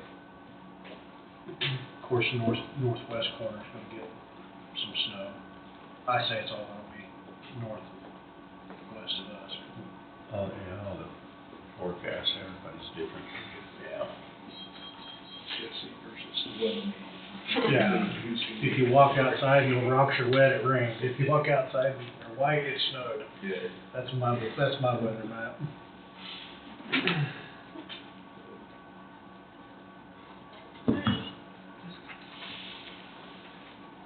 My life has been so much simpler since I went to that and not watching the news.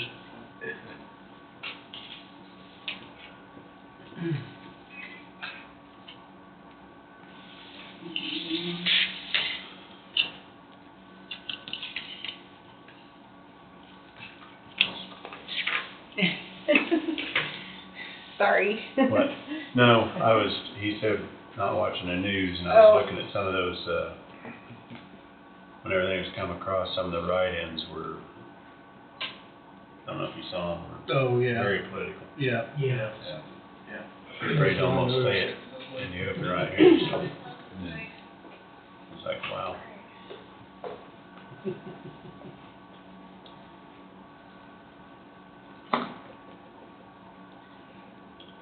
I find it amazing that some people can't just vote for one of the two, they go right in something off the wall. Yeah, take the time to spell it all out. Yeah, Yeah. just don't vote for that person or something would be, instead of writing something in. Yeah. At least they're there to vote, though. That's true, that's true. Yeah. That's true.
Yeah. Why bother? Mm-hmm. Yeah.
Do I?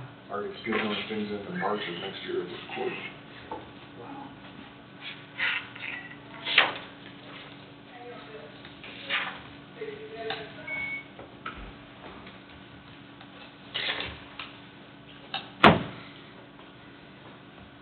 It'll be here before you know it, won't it? Mm-hmm. Yeah. Yeah, I know this time it keeps on going faster and faster. Yeah. Time flies.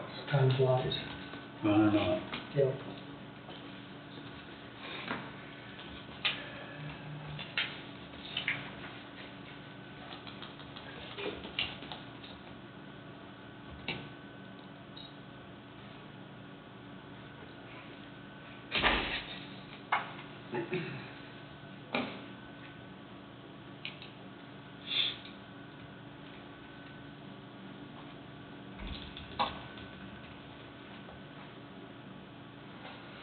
I think they are gonna spill into the next hour.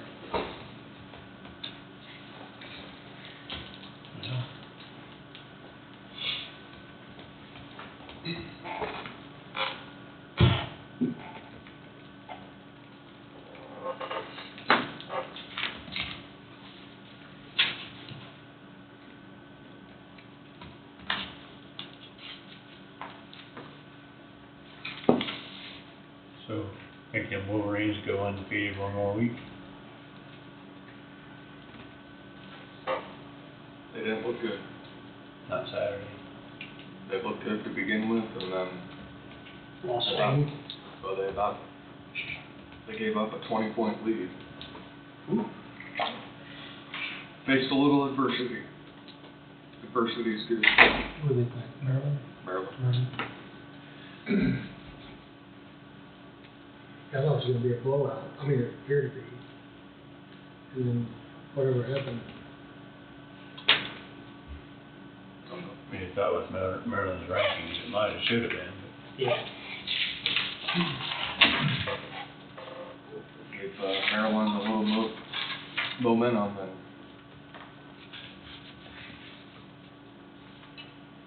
they're a dangerous team.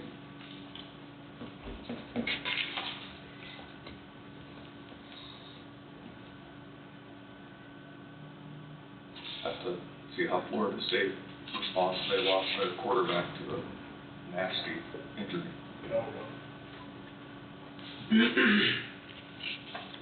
Was that the ankle or the leg? I've seen the video, watched the quarterback's leg, and of course I don't watch things like that, because it makes my leg hurt, so. It went in a direction it's not Not designed supposed to to. go. He was Somebody hit him? He was in, I think he had just run, I don't know, 20 yards or so, and then he got tackled and his leg twisted the wrong way. I can watch the blood spurting and everything, and that ain't bothering me, but leg goes the It's wrong no different, direction. yeah, leg or an arm goes wrong, I'm out on that one. My kids growing up, I could put a paper towel on anything and make the blood stop squirting, that didn't bother me, man. When Joe Theismann got hurt, that was about as bad as an injury that you could have. That ended his career.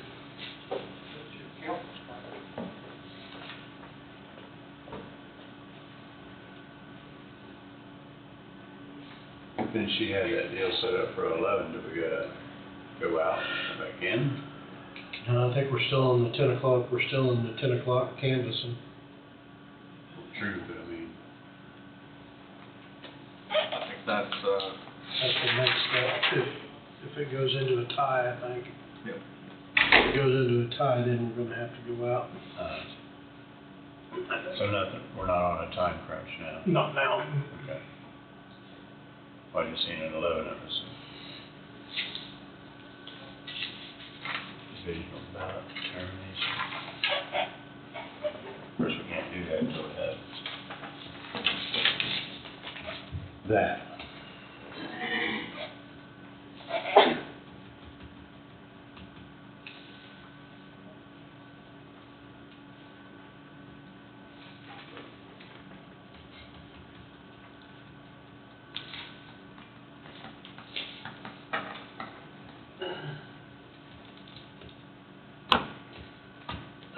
She's already got your motion wrote up in there, wait, what motion? executive session. Oh, yeah, she copied him.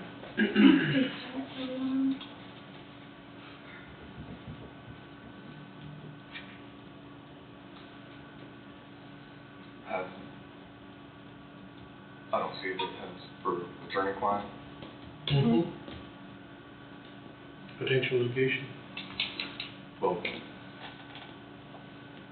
yeah, that's what needs to be defined.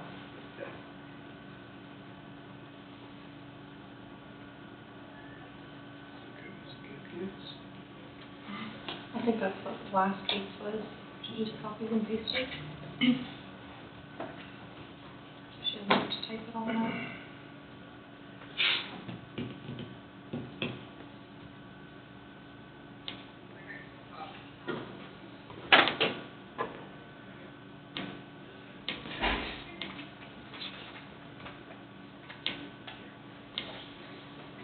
I'll put your vote back there. I gave Angie some more room. The other thing is the Lions, 10-2, or 8-2. 8-2, yeah.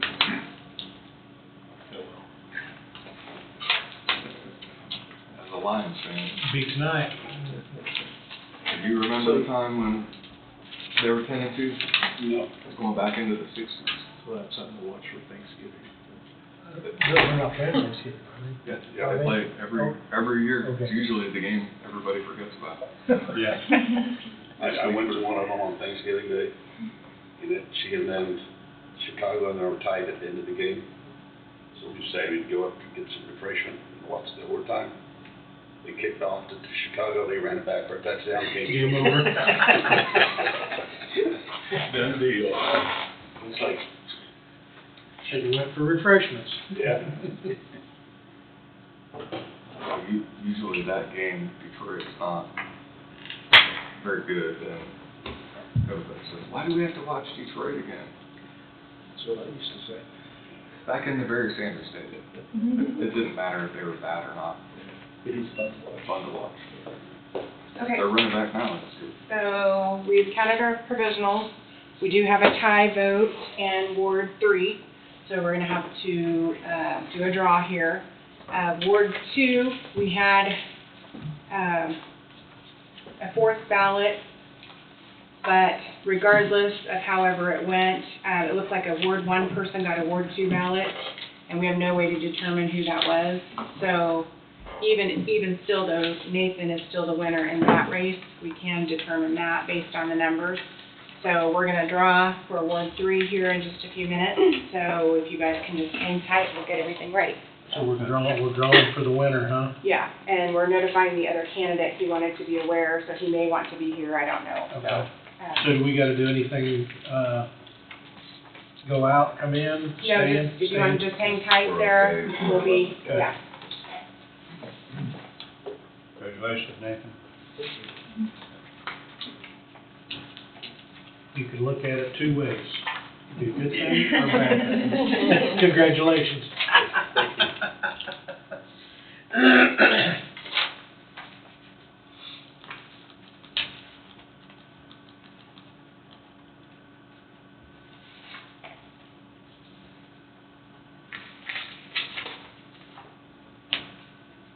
So like in Leroy, the council members there are at large position and they vote for free, so. I think that's what they had previously too, I think. On what? Is Leroy council, are they at large positions?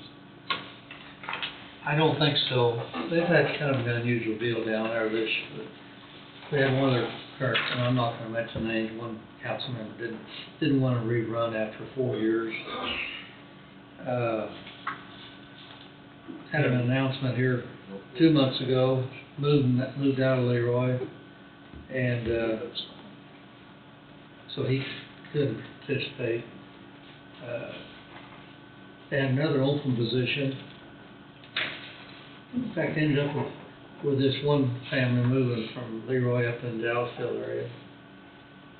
That left 4 positions open.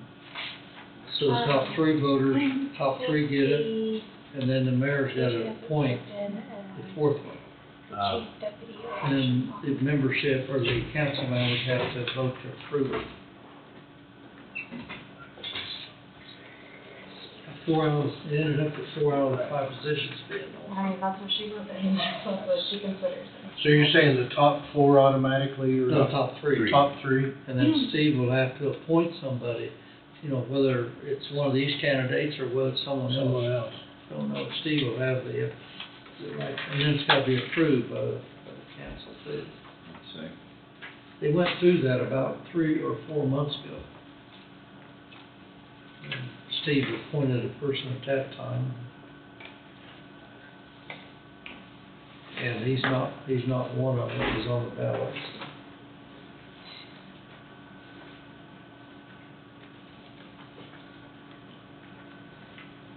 I'm sure there's no open position, or position at large.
Carrie, you feel lucky? Yeah, pretty crazy.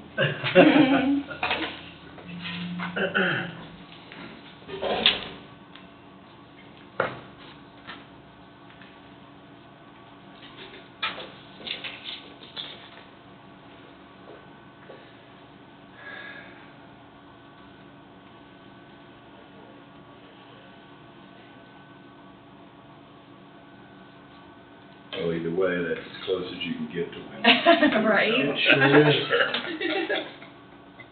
You don't get much closer than that.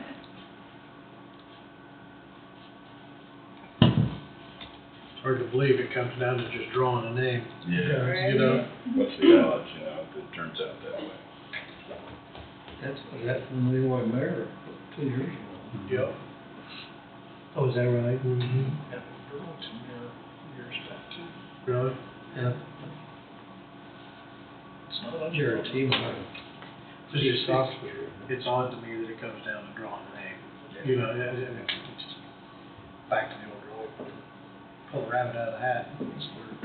Every vote really counts. Yep, it does. It does. So I've told people. Yeah. Oh, it doesn't matter. Yes, it Yes, your vote does matter. Well, that's what, Well, like, if some of you those don't people vote, that they have have to no come reason up with to a, complain. No. That's SpongeBob. that I know, I SpongeBob know. response is what throws it into the tailspin of where we're at. Mm-hmm.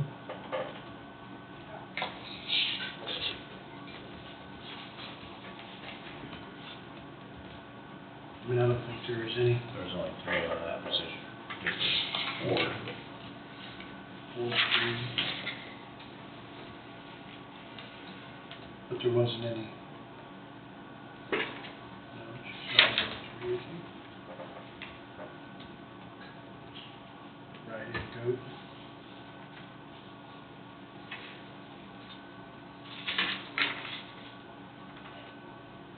Four,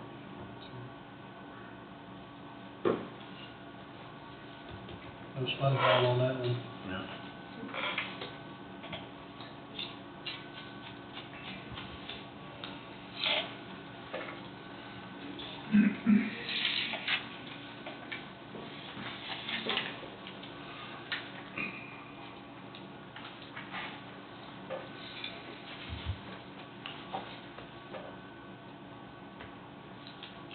I had Eric tire on a hay trailer last night, so I was dropping hook deals, so I'm glad to see that he's headed east now. So apparently he made it there. Made it So there. now we'll worry about it when we go pick it up. There you go, yeah. Well, he might not notice that it's flat. Well, he knew he needed to watch it. It's still going round and round, Wade. I realize. It's only flat on the bottom side. Yes.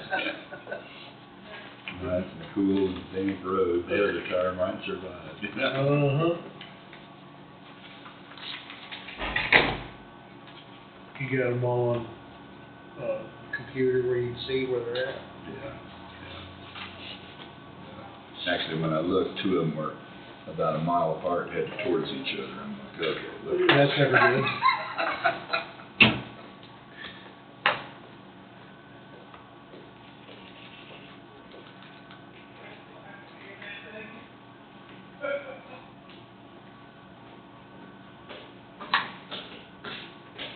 What log service do you use? Tire shop? No, not too bad. Think of that. It's the one that bought Alcoacom, the original company. Okay. God, I can't think of the name. And, Does it auto figure your 150? yeah. It auto figures, draws a circle around you, and when you get to 150 miles, then it automatically puts you on duty driving? No, maybe it would, but we're not using that. Yeah.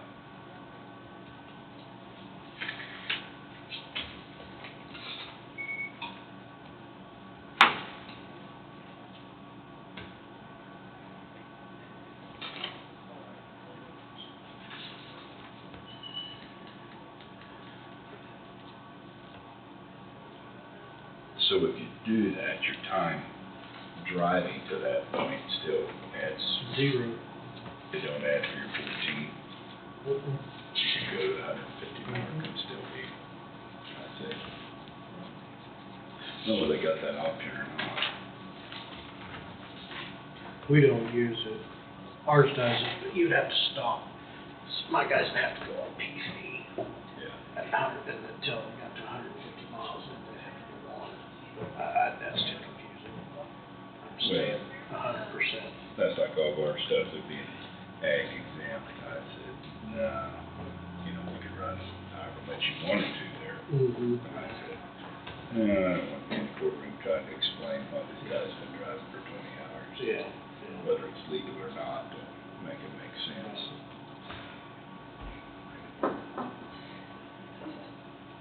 Can't make enough money doing what you're doing, and without doing it that way, it's Yeah, they better not worth stay doing on. it, yeah. Be my opinion.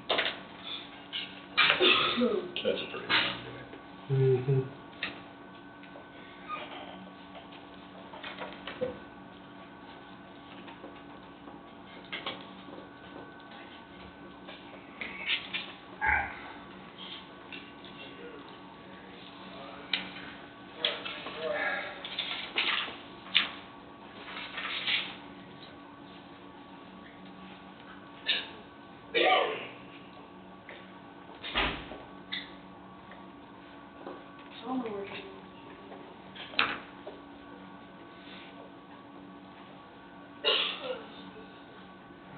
Somebody's gonna get bored watching this meeting on YouTube. You don't think they'd I'm be here. bored watching the others? I'm here and I'm bored. Boy, that's what, I don't know how many people I tell them, watch the meeting, watch the meeting. You know how boring your meetings are.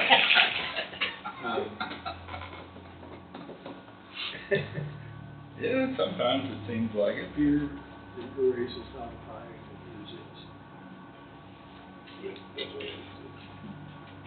So.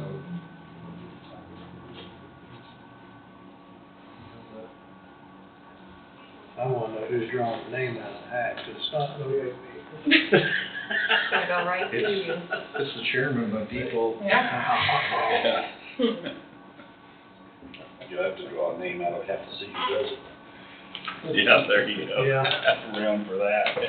You want- Draw a name to see who draws the name. I would think the chairman's. Time here. We already have a drawn name.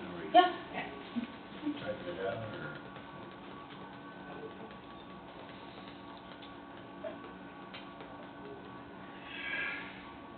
Write it on a ping pong ball. Lottery. Like the lottery is. Bingo ball. Yeah.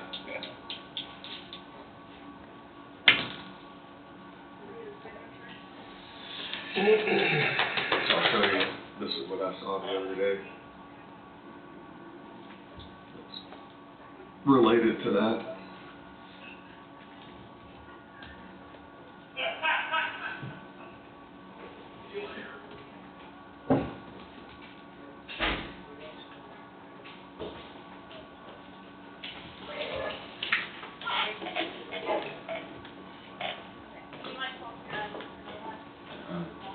We're waiting on Lewis to get here, so he'll be here in just a minute. Okay. I just happened to notice Other that, name? Wow. so that apparently they have three hybrids. Really? I'll be darned. Animal testing. Yep.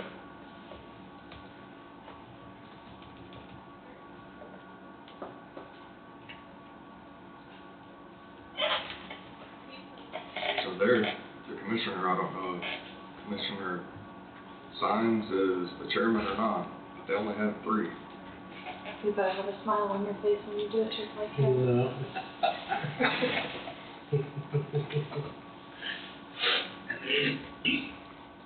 So I mean, it's not uncommon.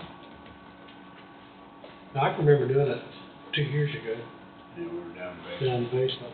I don't remember what races it was. Yeah, Down the basement. well, it was a Leroy, it was a mare race. Mare race, yeah. Did you draw the name then? Probably Tom did. I don't think Bruce has been on commission down there. He may be getting in his third or fourth year. Right. Or, Or write-in That stuff. guy? yeah, Or write-in candidates. he works. I think he's been about as long as me. Didn't read Yeah, he I could think he's be, going into his fifth year. you think he's in his fifth? I think so. I met him when I first came on Just board. read. Yeah. That's it. We met him at some meeting, I forget where it was even at now. He used to work for John County Juvenile, I think he still does, He's but I'm accepted. not real sure on that either. Before writing candidates time for council seat.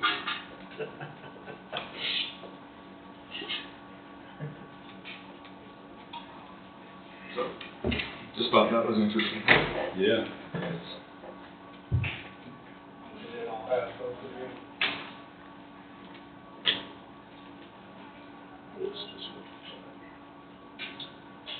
Also, they're hiring a business office assistant too. Community college. Yeah.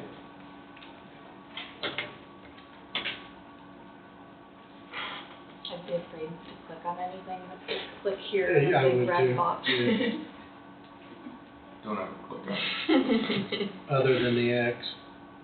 It's kind of like, the emails that come through here that say Coffee County HR. Coffee County HR, whatever that those automatically get deleted.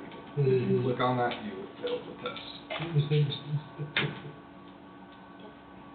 What's the one that's always got this quarantine spam report? I get those like two, 3 times a day. That's like your little walker thing. That's You your can, virus like, protection. Yeah. So if you go in that, there's things in that you can release or say, yeah, the way it looks. So you can block them from there, or you can make sure that they always get allowed from that sender. Most of the time it's spam. Yep. Every once in a while, you'll get an I just actual delete them, I don't even email. touch them. But the ones that come through say that they're me and I'm wanting to change my bank account information. Okay, here's our tape off of our machine when we granted the provisional, that made it be a tie. You will see that Kara got 2 more there. Where am I looking? I'm right here, There's a lot of red. yeah, right where my finger is. Okay. Where my finger is, you can see the 2. And if you look on your report, that was off, or a difference of 2. Mhm. Okay. Right. Okay. Yeah. Gotcha. Okay. That's a big can to draw out. We Right have where my oh, finger is. okay, gotcha. Okay. Both of them have looked, we've got 6 Did you, oh yeah, I showed you. slips with Do you each want to see that, Nathan? name, Or does it matter? just to make it a little more random than having one. And, Oh. they're all, They're all- So we got 6 with Lewis and 6 with Kara. Okay. We will bend them over and throw them in there however we want it. You might go over and show them so they can see. We both looked at them. Okay.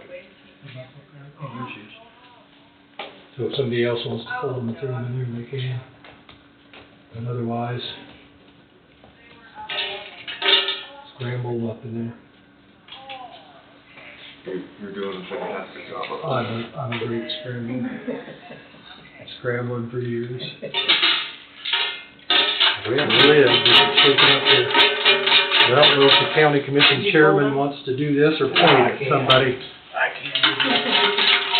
That way they can be mad at me. This is a photo op. Oh, no. Oh, yeah. Oh, well, better have the boss do this. Oh, I gotta do it, I don't They all do got anything. separated good, Brad. Yeah, there's a loop around in there.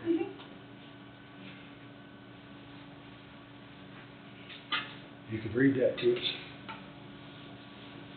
Kara Mays. Congratulations. So I will. Better give it to her. Yeah, better give it to her. Better give it to her, she can frame it.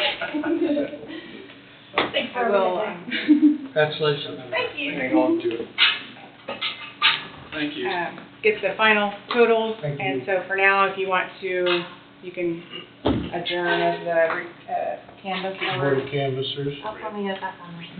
you want me to do maybe some of those motions I had because I had more of the, Yeah, I have some on there. Okay, so skip that one. get this one. Yeah, don't need that one. Move Don't. to adjourn the Board of Canvassers at like AM. Let's see, hold on a minute. I'll be there, yeah. Okay, keep going down. Okay, so then move to certify the results of the canvas board, I guess that's where we need to go, and then Okay, so adjourn. I can do that. We can't certify yet though, can we?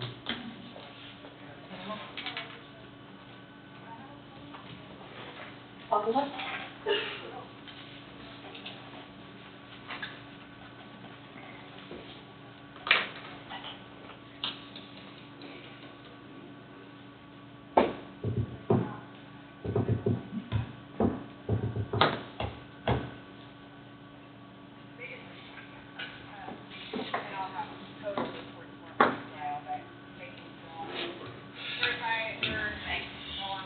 Interesting. Okay. She said that you guys can certify the results, adjourn, and then she'll bring in the. Okay. Okay. Move to certify the results of the canvas board. I'll second that. Moved by Higgins, seconded by, Thompson. Any discussion? All in favor, say aye. Aye. Motion passes. Next, move to adjourn the board, move to adjourn the canvas board at 11:25 a.m. Reconvene as the Board of County Commissioners. Moved by McCurry. Knight, second. Any discussion? All in favor, say aye. Aye. Aye, motion passes. Now we're back. Ping pong back. Ping pong back.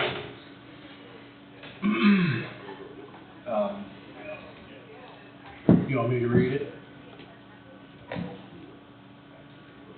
Are you going to this? Yeah, it's not for potential litigation, though. Regarding?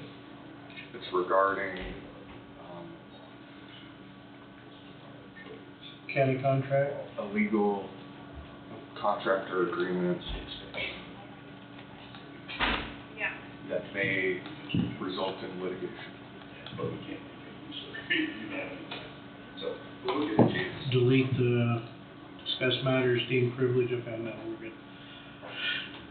Move to enter executive session for 15 minutes.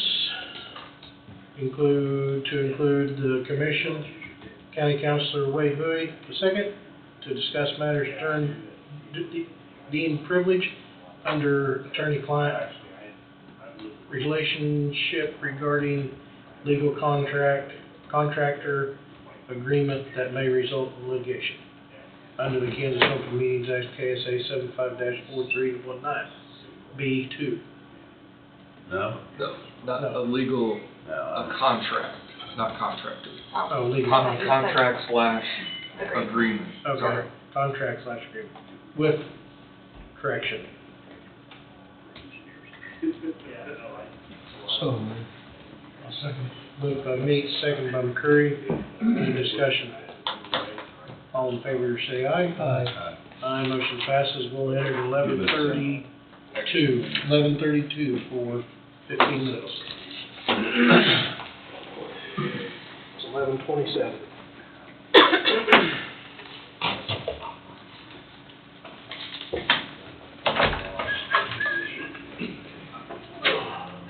see how this is. All right. We give these back to Angie for the hours. I think that's all they are. I didn't. I don't think she needs them back. Okay, Because most all these numbers is in favor, yeah, or something similar to it. yeah. I didn't know.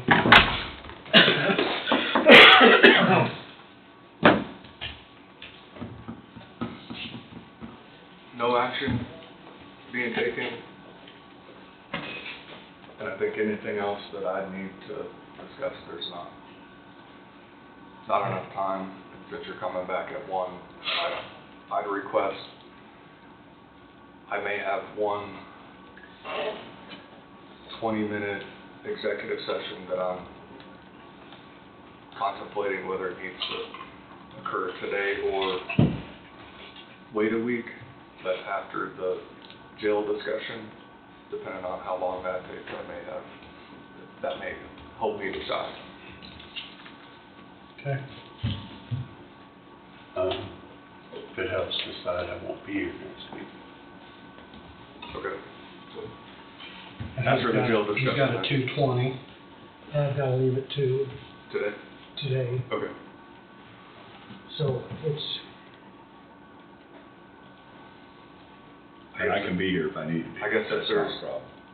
And we can press on here as far as I'm concerned. yeah, that's, Yeah, if the jail meeting doesn't take long, then it's one where I'm up in there, so. or, if you want to do it now, I mean, that's,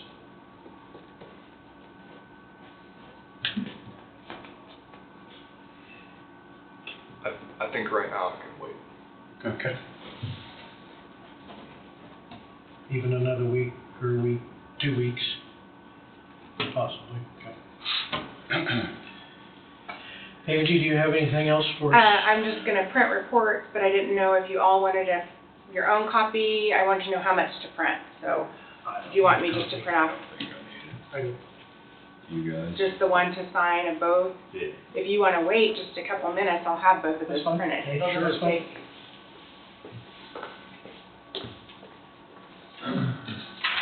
I'll probably just throw it in.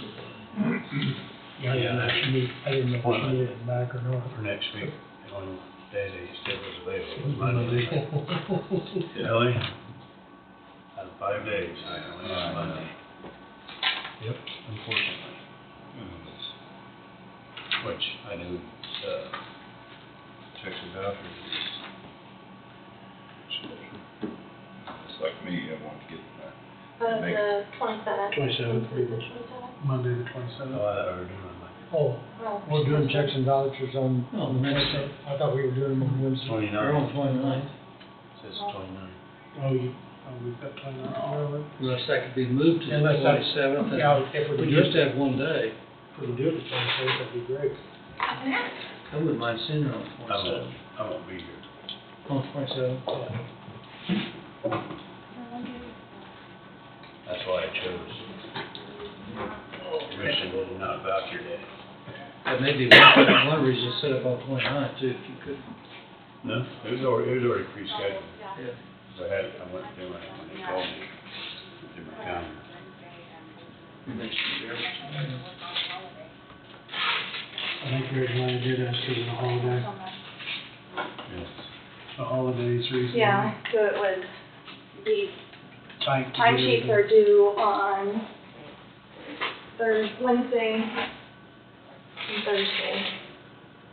So I don't think there would be enough time to turn it Okay, around. So we'll leave it on Wednesday. Yep. That's fine.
I know.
Okay, so while the other reports are printing, I'll let you all just look,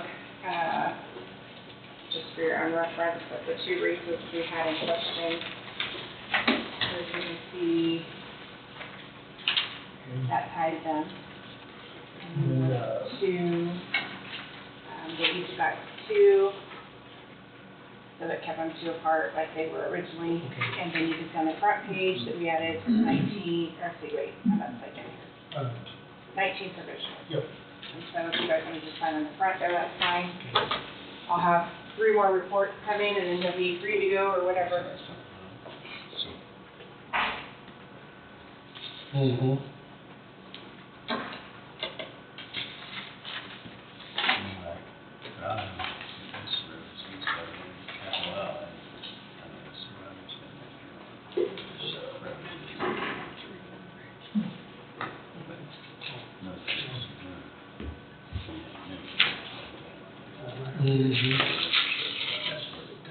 Yeah.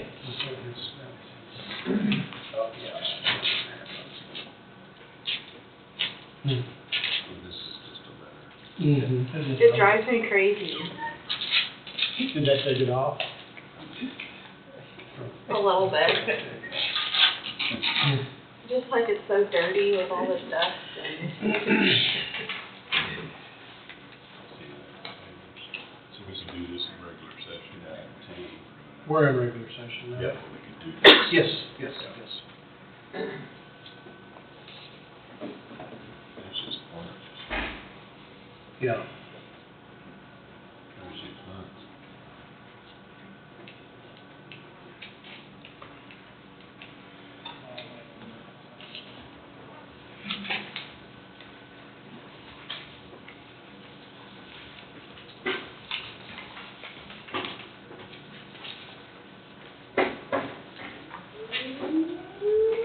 Whistle bit. You're no fun. I'm the youngest of 3 kids, so Oh. I've been through that, pulling it back a lot. I just eventually just give up and don't even go for it. Bless you.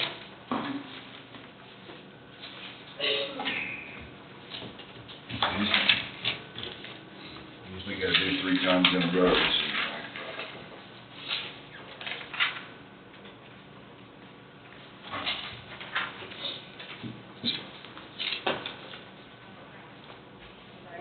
If I do, I'll do a minimum of 3 in the summer.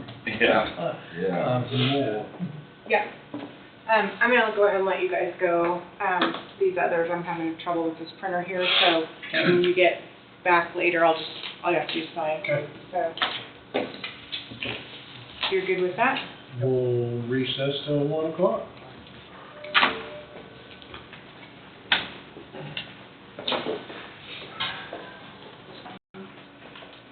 Other counties, Um, and then she should have it.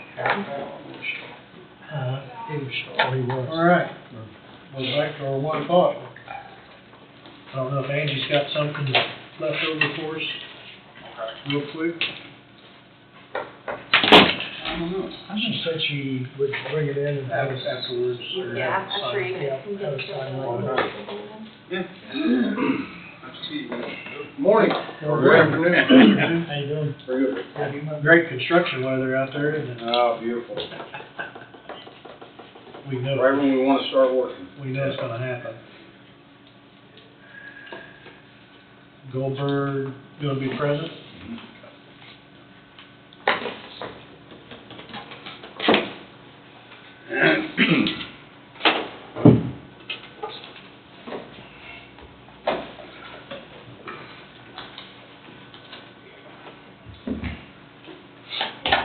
Mark brought his charger for his,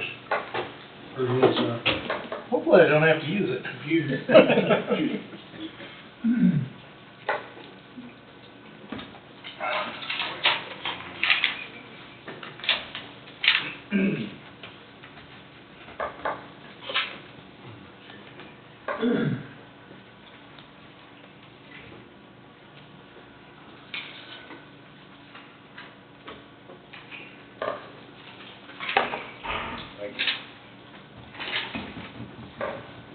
Hi, Sydney. Hi, good morning, guys. Good afternoon. Yeah. I missed morning. Old habit, isn't it? Yeah. We decided y'all was too much to handle in the morning, so we moved you. Needed some more time to wake up first. Yeah. I don't blame you. Wasn't enough coffee. Yeah. We didn't want a deadline. Yeah. We may want a deadline before it's over. Uh-huh. Is your dad showing up? Is he gonna be here? No? Oh, just you? She's the one in Just charge you. anyhow. She's in charge now. We don't tell them that, though. Well, I had a question for him, because I talked to him about this Toth and Associates Yeah. back in June, Okay, about the surveying out here. yeah. And I thought he told me that it was covered through you guys and not to pay it. Yes. But is that correct? Yeah, that should, Okay. the survey for back here, correct? Yes. Or, I'm sorry. Over there, yeah. Correct. Yes, okay. Yeah, that should be through us. Okay, I'll just reach out to Toast directly and make sure that's taken care of on Okay. their end. And if you hear anything else, yeah, please let Okay. us know. Okay. Because we were still holding the check Okay. here, so. Yep, I'll get that taken care of. Thanks for letting me know. All right, we're ready. Whoever wants to speak. You want that podium back up? Yeah, we put that podium back up. I'll get it. I mean, you don't have to have it, but if you want it. Don't matter. Looks like we might have a lot of paper. Nope, just got one. Here you go. Just got one. And keep this simple. It's not gonna be simple enough, I can tell you that. Ooh, look at that print. Get your readers out and cheaters. I've got 'em. I might have to put the cheaters on. With the readers.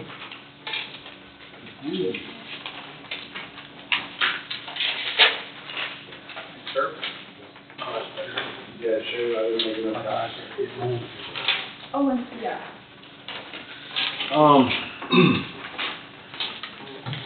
For the new, good afternoon, Warren Moody with River City Construction.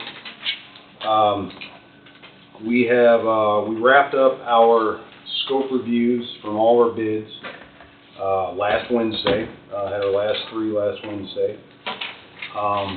No major surprises. Sometimes you can cover those during these scope reviews. Probably the biggest surprise, I'm just going to be upfront with you guys. We received an addendum 3 from Introva, the mechanical, electrical, plumbing engineer. Goldberg Group's going to call it addendum 4 because we had already received an addendum 3 from Goldberg Group.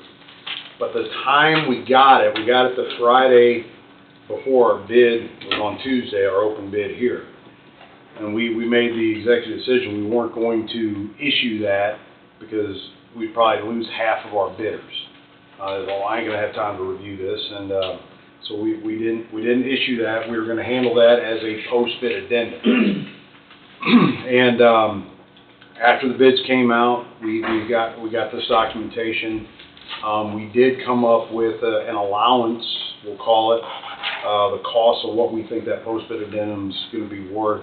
It was, majority of it was mechanical, electrical, plumbing changes. So both our HVAC, plumbing, and electrical contractor gave us some rough order of magnitude price.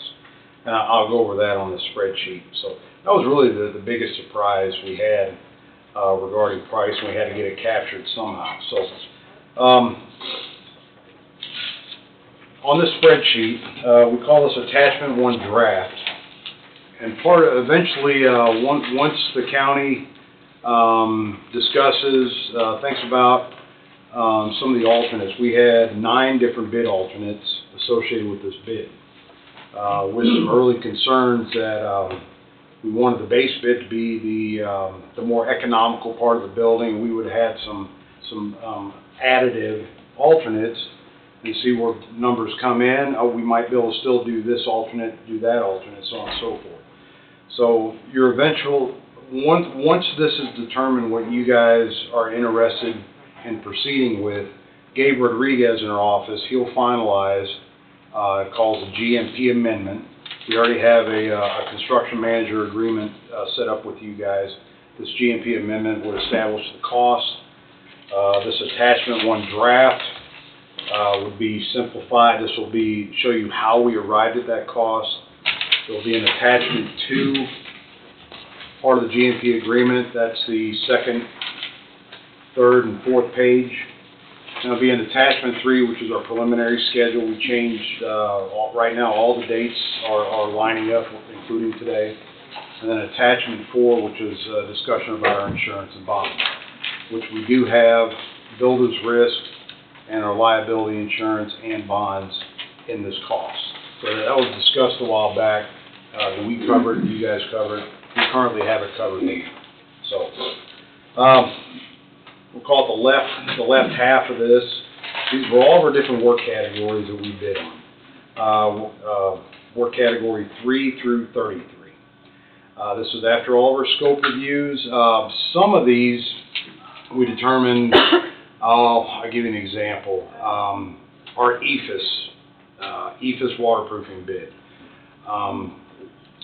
We told them in the work categories to bid your own joint sealants. Well, come to find out he did not have them. So we had to get some scope adds, put in some of their numbers. So we know we've got a complete work category.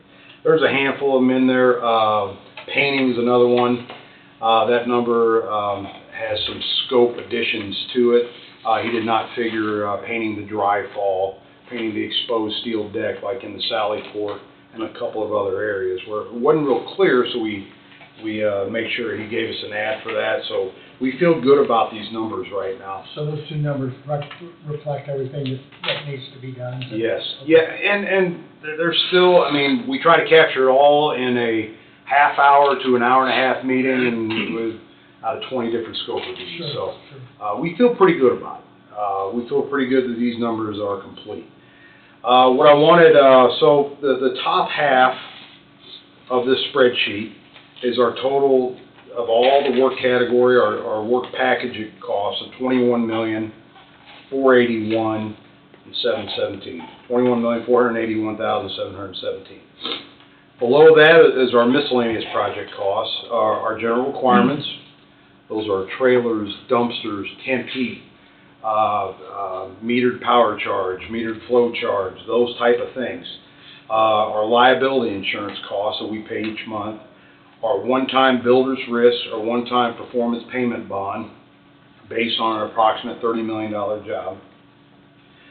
We got $0 in for building permit. There are really no true building permits with any significant costs we have to worry about here. I think there might be a $15 charge here or there dealing with the street department or the electrical department, which we've got that covered under general requirements.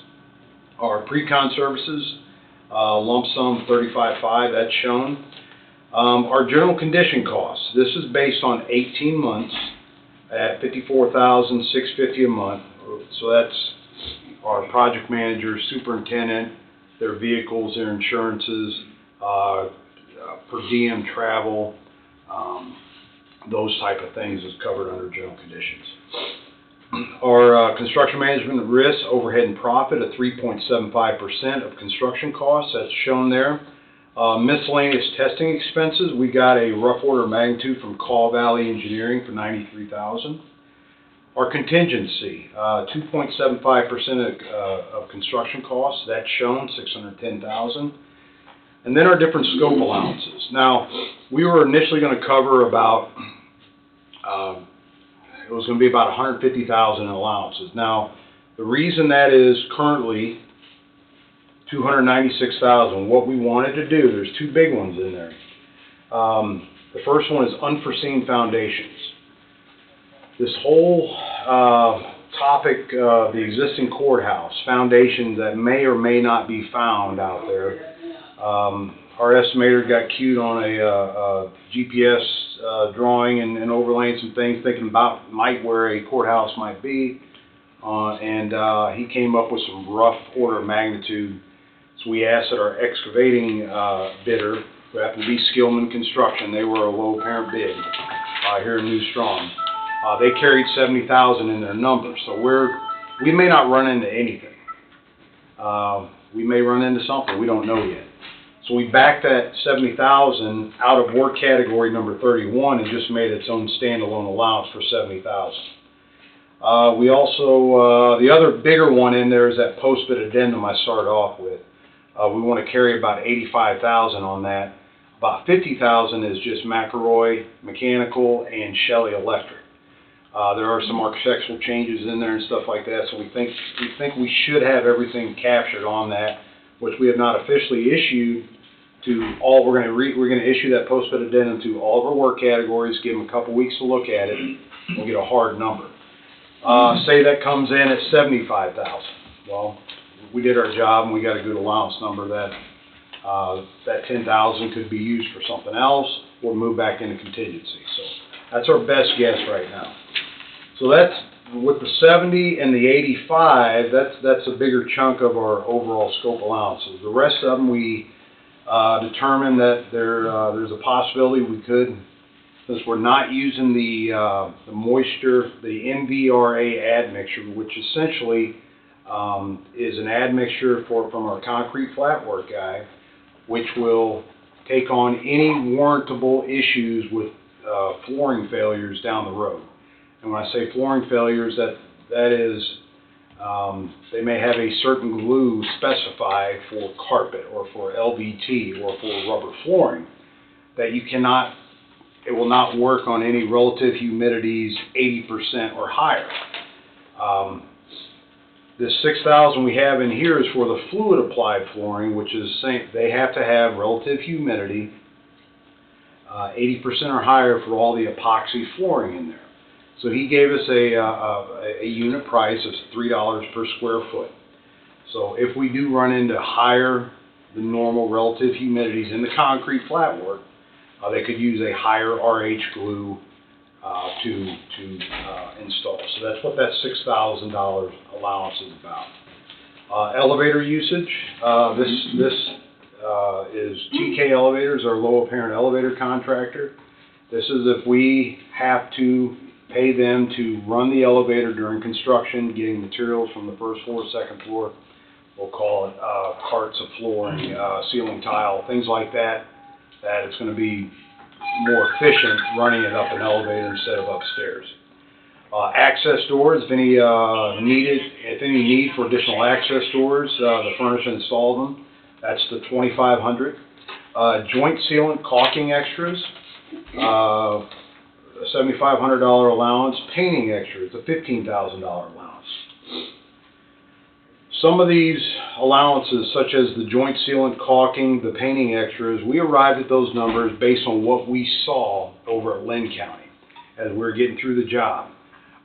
We had to pre-paint all the mezzanine steps and the mezzanine platform going into the second floor jail cells. Well, we had to paint them, but then additional work had to be, people going up and down the stairs, stuff like that. We had to essentially repaint these stairs to make it look brand new. That's just something you run into. The painter's only going to bid at painting it one time.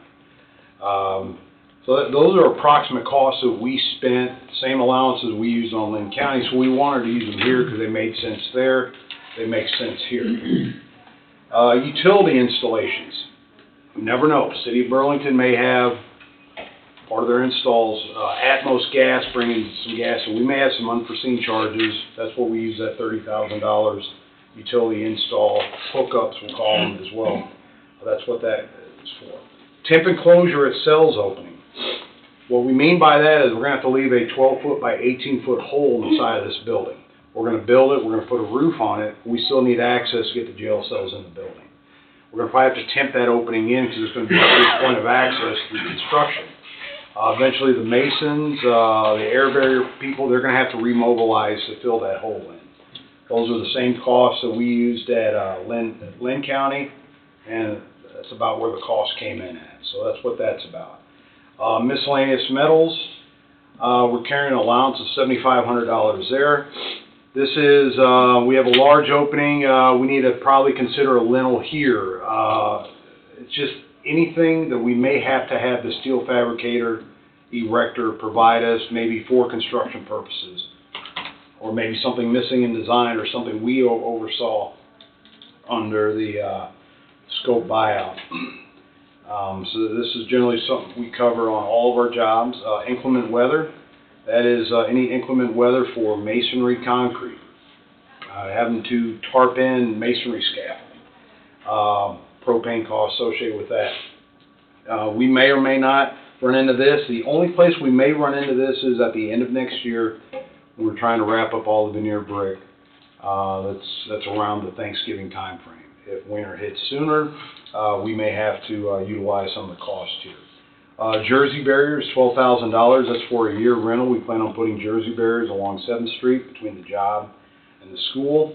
I got a quote from Kilo Construction on that. Street repairs and sweeping. Kilo gave us an idea of what that may run into some 10 by 20 patches, a few different patches around the site, $12,500, and lastly that post-bed addendum, $85,000. With these scope allowances, it'll explain this in your all's GMP agreement, explains this in some of these other attachments. Any unused allowances at the end of the job, we will move that money, move those monies into contingency for maybe something else we want to do for the job, or just money back to the county as just less money you guys would have to spend. So unused allowances goes back into contingency 100%. Now we may, this is what we did at Lynn, just as an example, the most recent job, we may run heavy on, say, a painting extra, per se. $15,000. We may run into painting T&M costs of $17,000. We may go over $2,000. We may not use any of the miscellaneous metals because we had that properly scoped out. So maybe an unused allowance of $7,500, $2,000 of that could be used to cover the painting extras. But in the end, we're starting off with $296,000 of scope allowances. Unused will go into contingency for the county. So that's how we arrive at the overall construction cost of $25,097,028. And below that is Goldberg's design fees, $7.35, and the FF&E, fixtures and furnishing costs, of $450,000. That had been established for some time. So all of this, what I'm trying to show you guys is we have a design construction cost of $27,424,735, $709 per square foot. The last time we talked on that Zoom call, we talked about some of these alternates. The ones that I highlighted that do not have an X at the bottom of those columns were alternate 4, which is the second floor staff area, full build out. The alternate number 5, which is the evidence lab and storage, full build out. Alternate number 6, ceramic tile and restrooms. Now I do remember we talked as like, maybe not all the restrooms need ceramic tile, but maybe the public ones, all the restrooms that have public usage. Maybe it makes sense to put ceramic tile in those areas.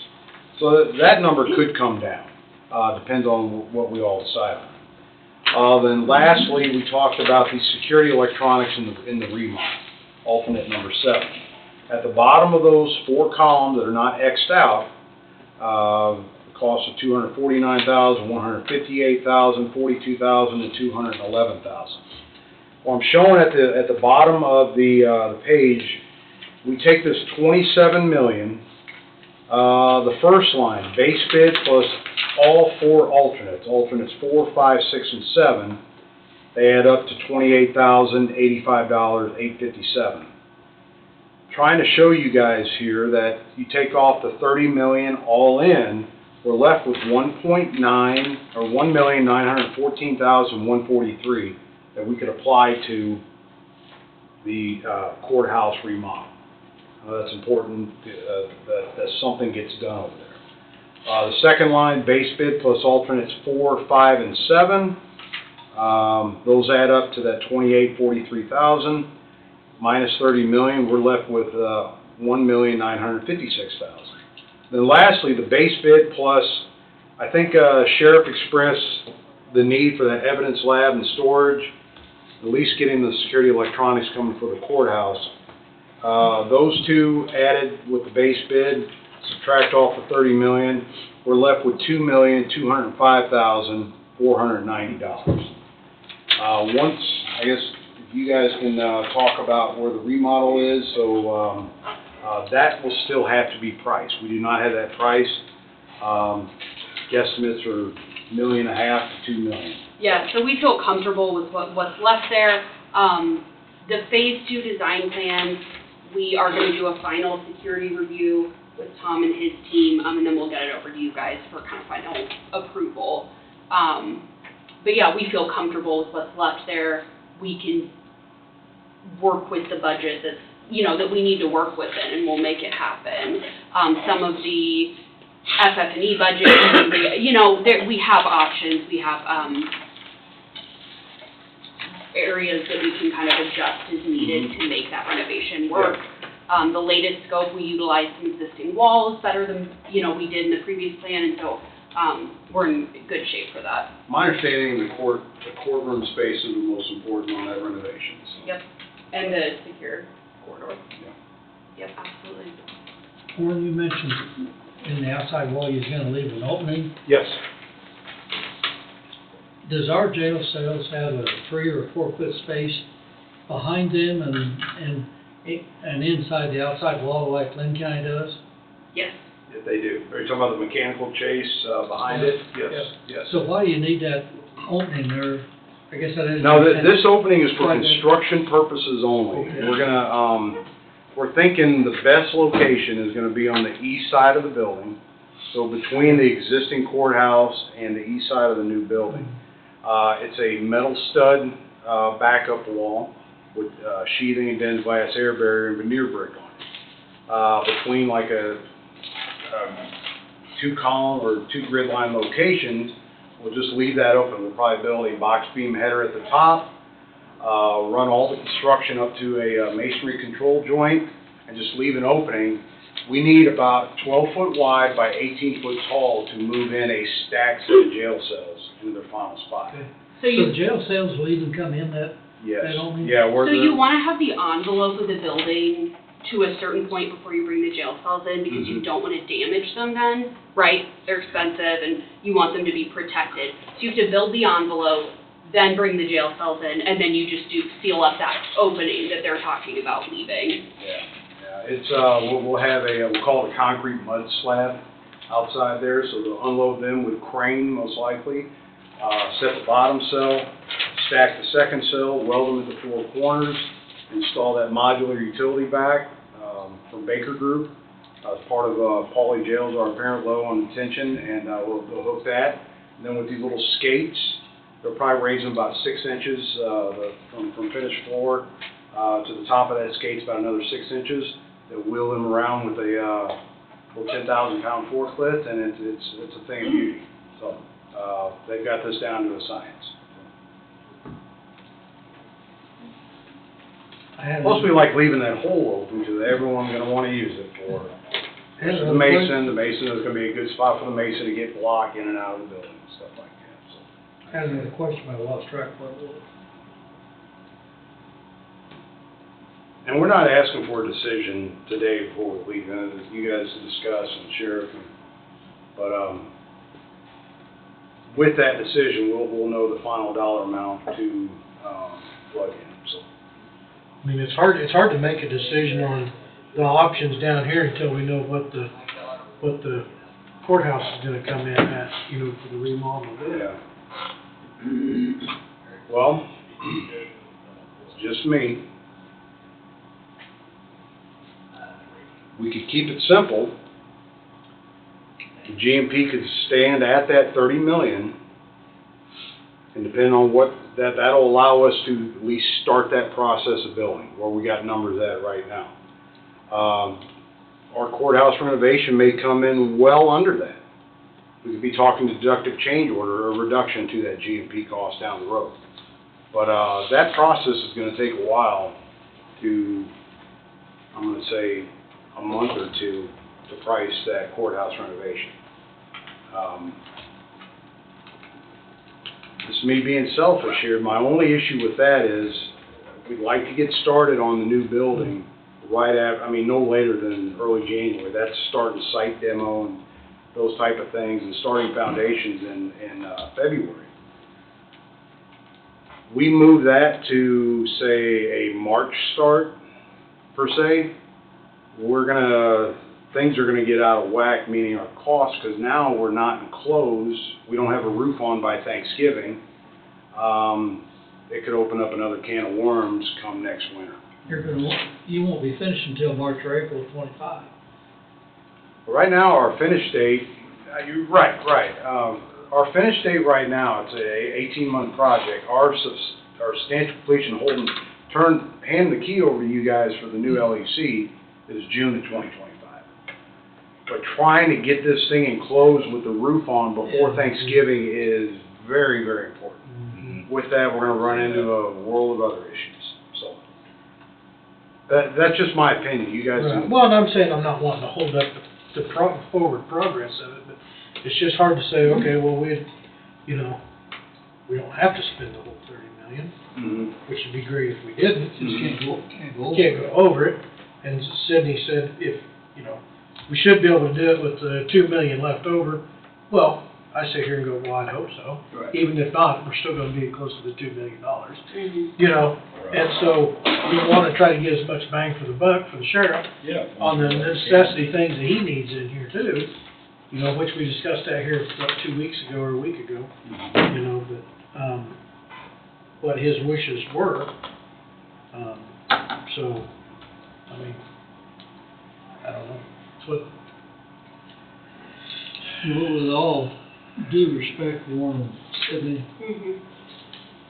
you know, going through each and itemizing these articles, the words best guess estimate or something similar to that comes out quite a few times.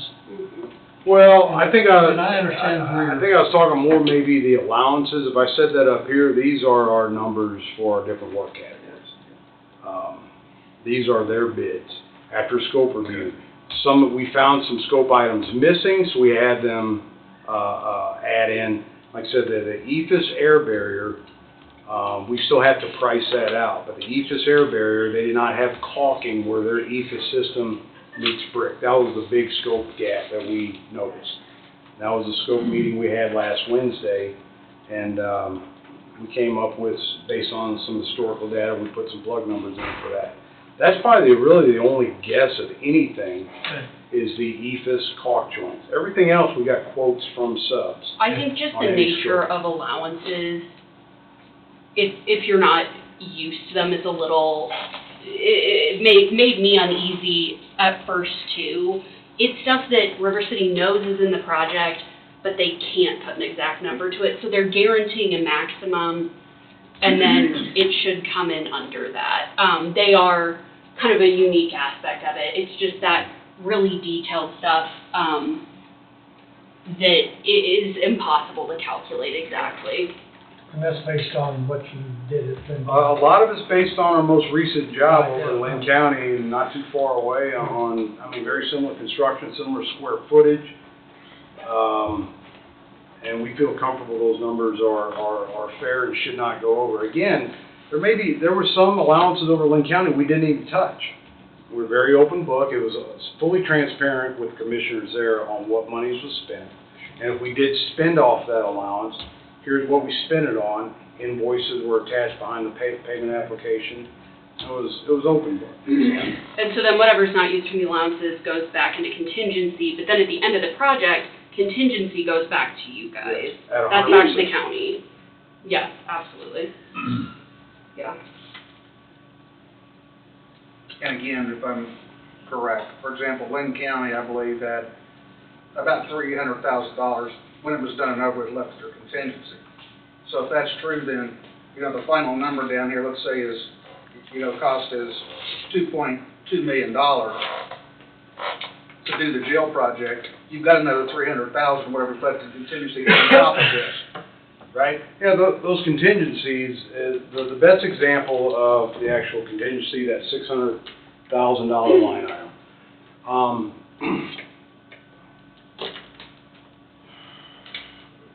A scope error, or a minor, we missed something on the design. I mean, just something. Oopsies. Yeah, it's just little oopsies are going to come up. Okay, we need a subcontractor to price it.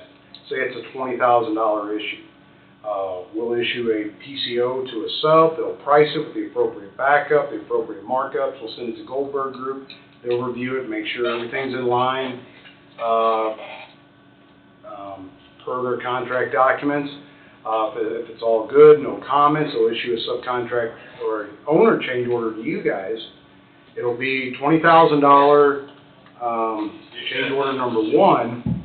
It will not change this GMP amount. It'll come out of contingency, and we'll track that on every payout. So you'll see every month that thing, if changes are made, it'll be shown there for your all's review.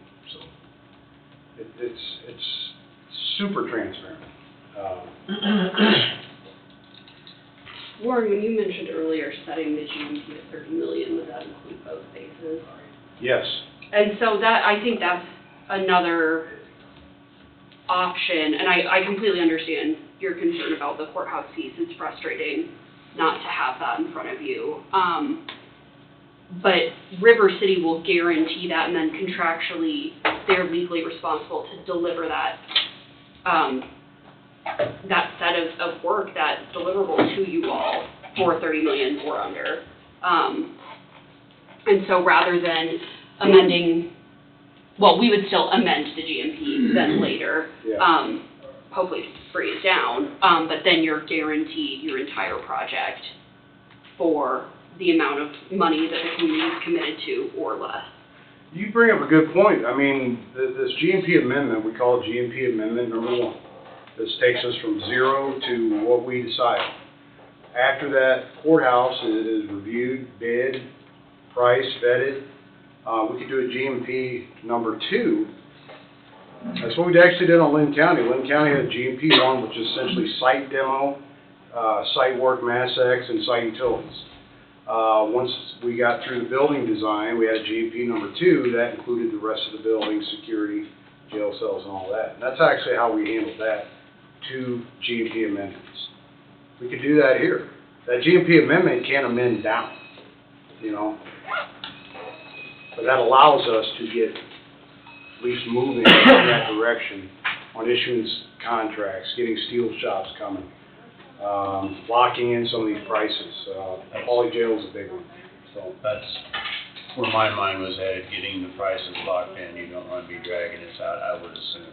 They will not. The longer you drag it out, the more you expose yourself, I believe. And so my question to go back to Sheriff would be the difference between accepting bid alternate 4 through 7 and just bid alternate 5 and 7 is $300,000. So he's, after several conversations with the sheriff and looking through the drawings he had laid out on the table, and all the extra work he really put into to seeing what he could live and not live without, I feel we owe it to him to voice your opinion on the alternates. And this doesn't throw out alternates 1, 2, and 3 either. I mean, those could 4, 5, 6, and 7 is obviously what I'm wanting. Now, that being said, I'm 100% with the commissioners, that I don't think that every single bathroom needs ceramic tile in every one of them. We talked about that in an open meeting. I think those front public, bathrooms need to look nice. I agree to that. Okay. But other than that, 4, 5, 6, and 7 is obviously, if I have my choice, I want those 4 attachments. Like I said, the only difference, I mean, 300,000 is a chunk of change, but in the scope of things, it's not. Yeah. I don't know how else to word that. Seems like a lot of money, but One you're looking at $28 million, it's 1% of the really not. project, so it's. Yeah, That's right. 4, 5, 6, and 7 adds up to 661,122. Is what those, if I'm reading it right, that's what those, Yeah. Yeah, the 249, the 158.42. Yep. Yep. so that puts, if a person did that, that puts it 19 left over. Correct. For Almost, the, we might as well say close to 2 million left over for And the, if they don't eat up their contingencies, you could have more. still have. Exactly right. Yeah. I'm comfortable with that if you're, I'm just voicing my opinion, nobody has to go along with what I say, I'm just. Yeah. And I understand their concern, being a contractor myself, the longer you drag that out, the more I'm gonna go. So, Hey, it took you 2 months, by now the rebar went up this much a ton or whatever, you don't know what's gonna happen. Well, you gotta Especially remember, today's you gotta world. remember too, what scared me when I started this is some of these things, as soon as we say, this is done, we're gonna do this for 30 million, it's gonna take some of the stuff a year To get down it. the road to get. Exactly. And so, we're fighting that fight too, of getting stuff ordered that's gonna take us a year Right. to get. And we've already discussed the alternates you wanted on that past meeting. Yes, That's correct, that's the 4, 5, 6, and 7. Right. I don't think we're beating a dead horse at all I by don't either. making a decision today personally, I don't either. or not making a decision. Yeah, trying to. I think we Yeah, always word do. it. Don't word that wrong. Yeah. But I think we've milled this over, talked about it. Sheriff Johnson's done his work quite well, as a matter of fact. I appreciate that. And this last, like we were talking about, we have that option to amend the GMP second time after final numbers on the renovation comes in. Wait, I think alternate 4, 5, 6, and 7 are the way to go. You're still not getting everything that alternate 1 and 2 and the others that are not there. I mean, that was, I guess, the dream list. And going back in time, the whole point of this project was to put a new jail in. So anything that can meet that design, including the alternates, and all of the alternates appear to be workable, that 1.9, that just is what the renovation will have to, if it's me, that, whatever that is, it has to be fit into that. Because the goal is the jail, everything else is just gonna have to be figured out. And if cuts need to be made on the court side, they need to make them on the court side. They need a new courtroom, they need a secure passageway from the jail to the big courtroom. And outside of that, those are the main things on the wish list for the jail, or for the court side renovation. That 1.9 also won't include the security electronics piece because it's going to be as an bid alternate, assuming you move that forward, which just helps that little bit to make sure we're delivering And that's the the key secure, pieces. the secure hallway. Yep, it includes that piece. So I'd say 4, 5, 6, and 7, as the sheriff said. And we will, as was mentioned, And we will get you understand 6 1 and cut 2 down to those public restrooms and get that number over in documentation to you all. Yeah. You're fine.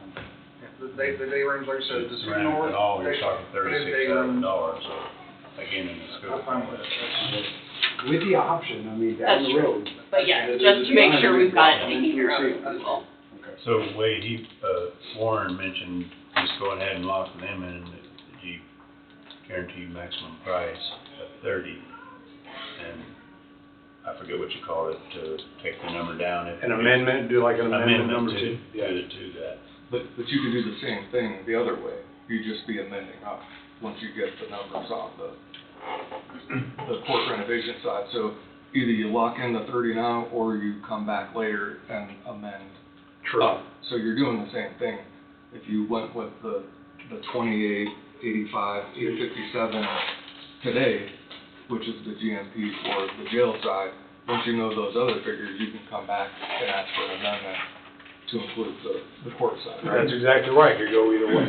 Okay. Yeah, truly whatever you all are more comfortable with. Okay. He's more comfortable with that, I am too, so. So either way, We're all on the same page. you're working with 30, if either you start with the 30 now, or you wait and see where the jail side comes in. Yeah. Either way makes sense to me. You know, the citizens give us very good support on giving us a 14% swing to approve it and move ahead. And we've been involved in this, and you people have been fantastic to work with, changing numbers, and hopefully we got to the point where we move ahead. And I have no problem at all moving ahead with this thing today. I think we need to take steps and move. The longer we wait, it's gonna delay it more. Yeah. Chances are, the longer we wait, we'll add 10% to it. Get the ball rolling. And they didn't give us permission to go by the 30. No. Whether we build it today or 2 years from now, 30 is it. I mean, what if we do have a mild winter, then you get the demo done and concrete still goes in, that just puts you 2 months ahead for the final completion anyway. That'd be nice, no problem. I used if, Yeah. word that long, That'd be awesome, though. yeah. And guys, girls, if I ran through those in sort of a rapid fashion, if you guys take a look at this, you guys got any more, what do you mean by this, call me up, and, Okay. just, I do, guys. He answers the phone, believe me, I called, so.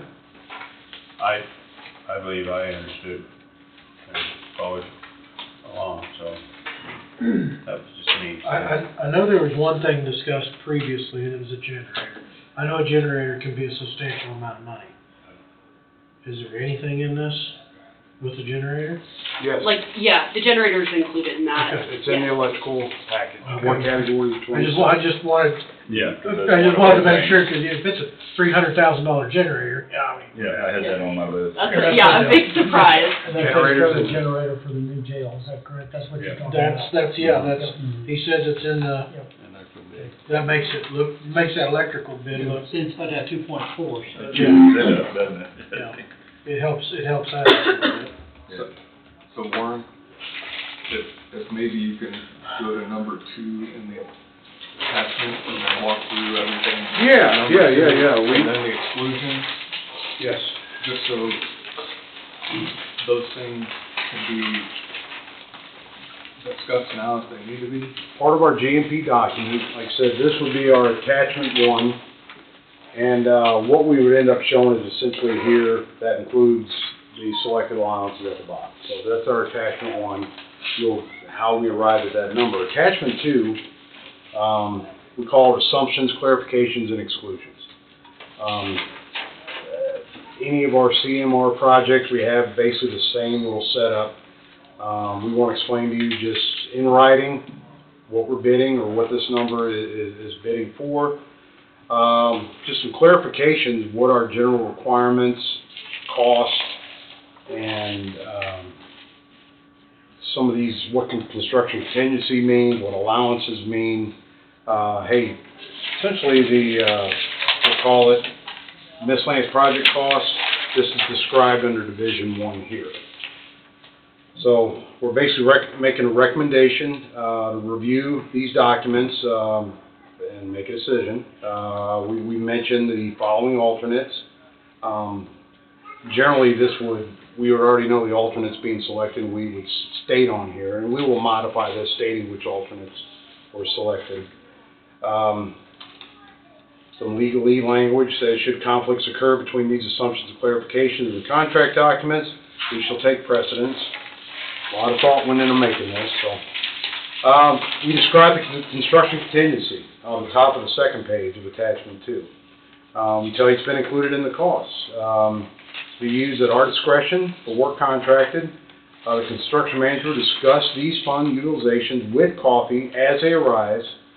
And I stated this earlier, to maintain full transparency.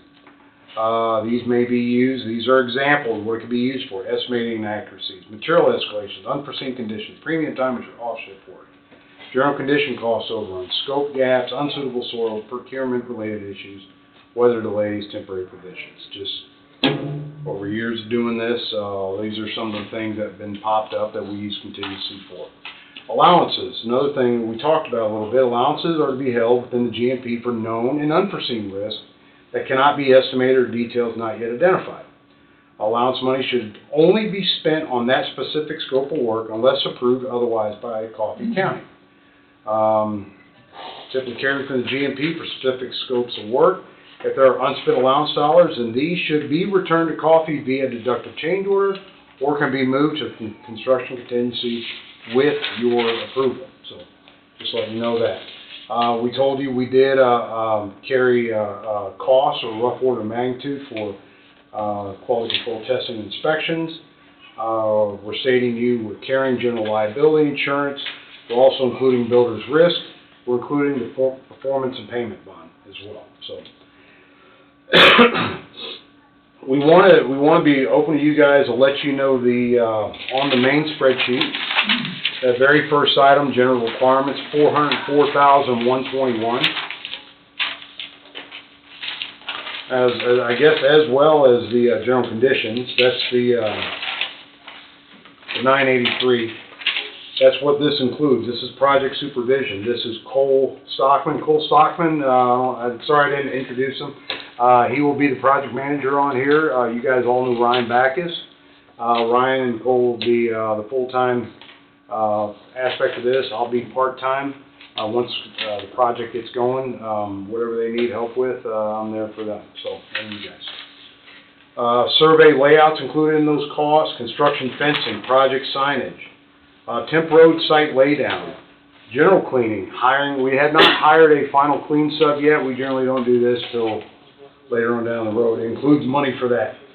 Dumpsters, any safety measures, flagging, safety railing, handrails, stuff like that. Temporary fire extinguishers. We plan on running temporary HVAC humidity control next winter.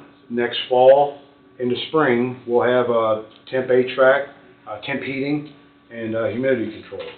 And any costs with project documentation, warranty work, our job site trailer for 18 months, trailer supplies, our copiers, our internet requirements, toilet service, drinking water and ice, metered flow and power charge, I mentioned that earlier, hauling, unloading costs.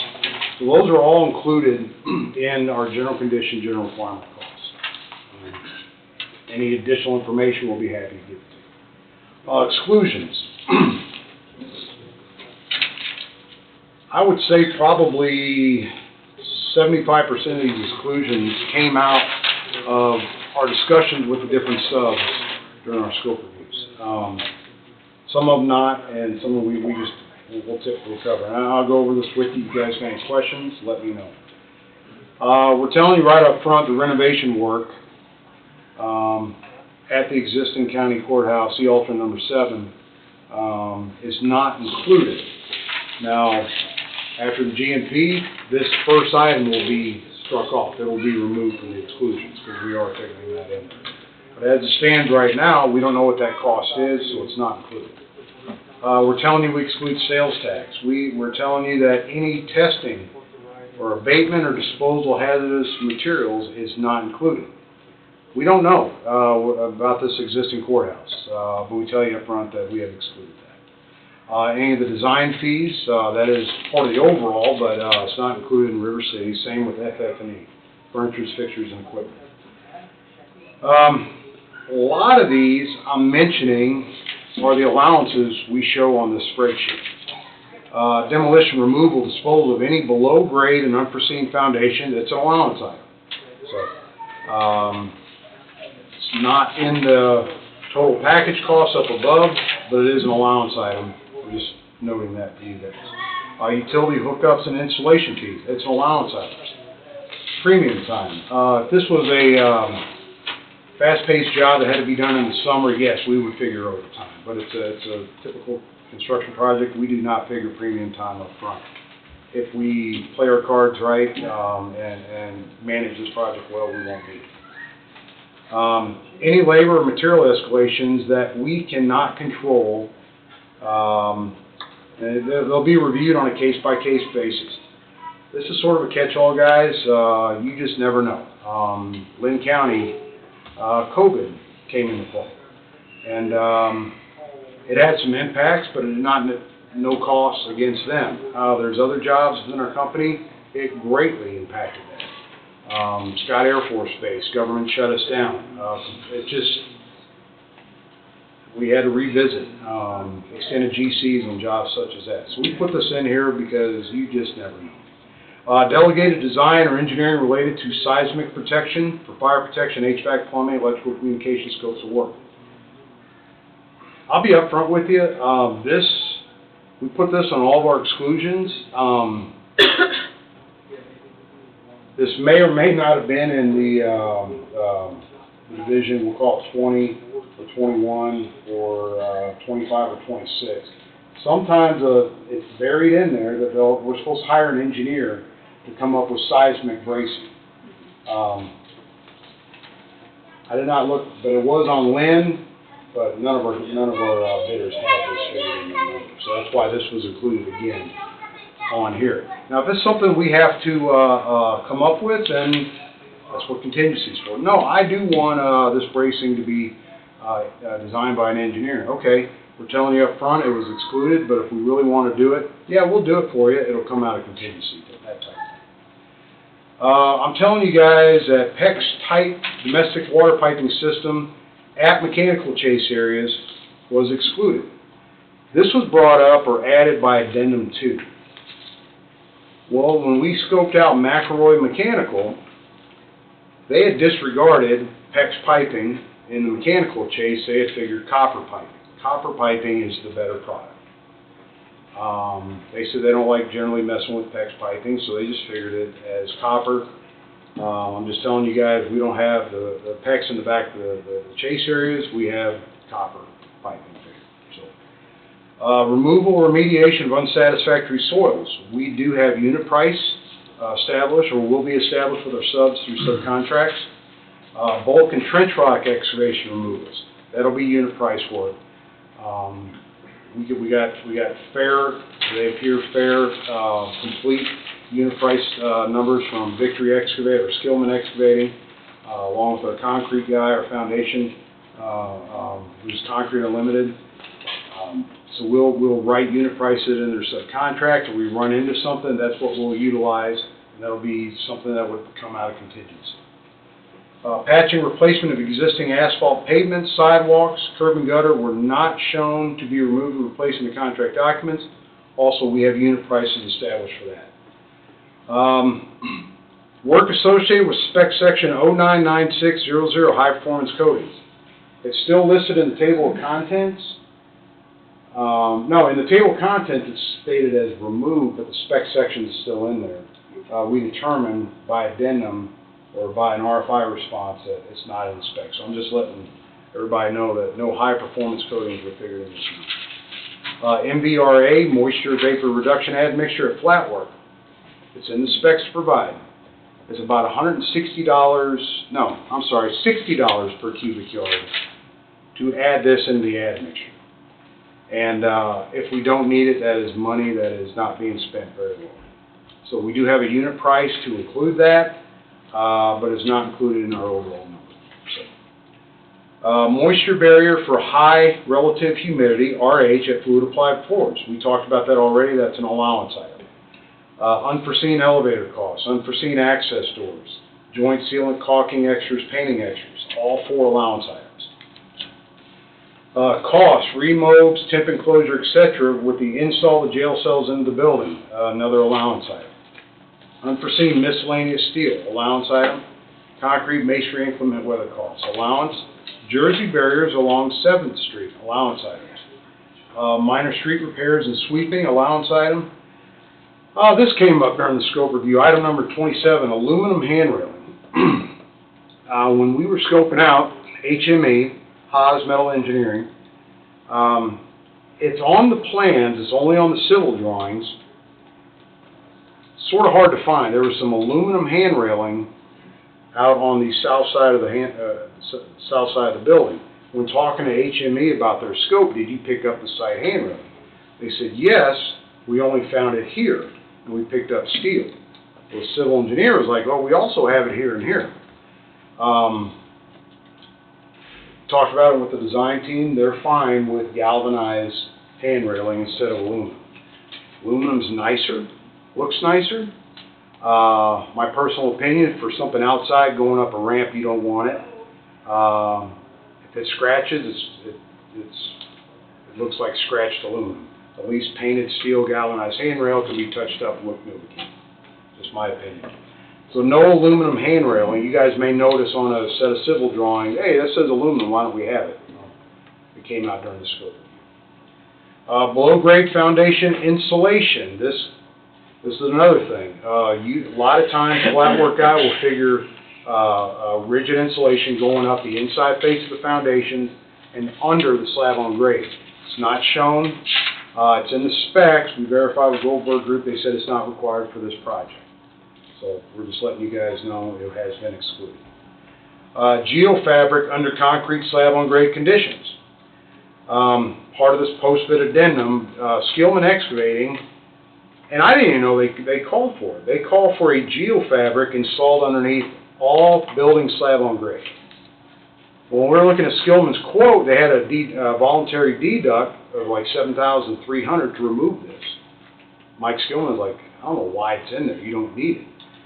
I was like, I didn't even know it was in there. Well, we really don't want this in here. The civil engineer verified that it's not required, but as soon as we start digging our plumbing underground, it's going to tear that all up. It's going to be worthless then. So we're letting you guys know that that was taken out or excluded.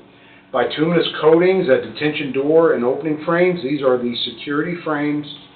There's one mention in the specs, so they're supposed to be coated with bituminous coating. Goldberg Group verified that it's not a requirement on that heavier gauge steel.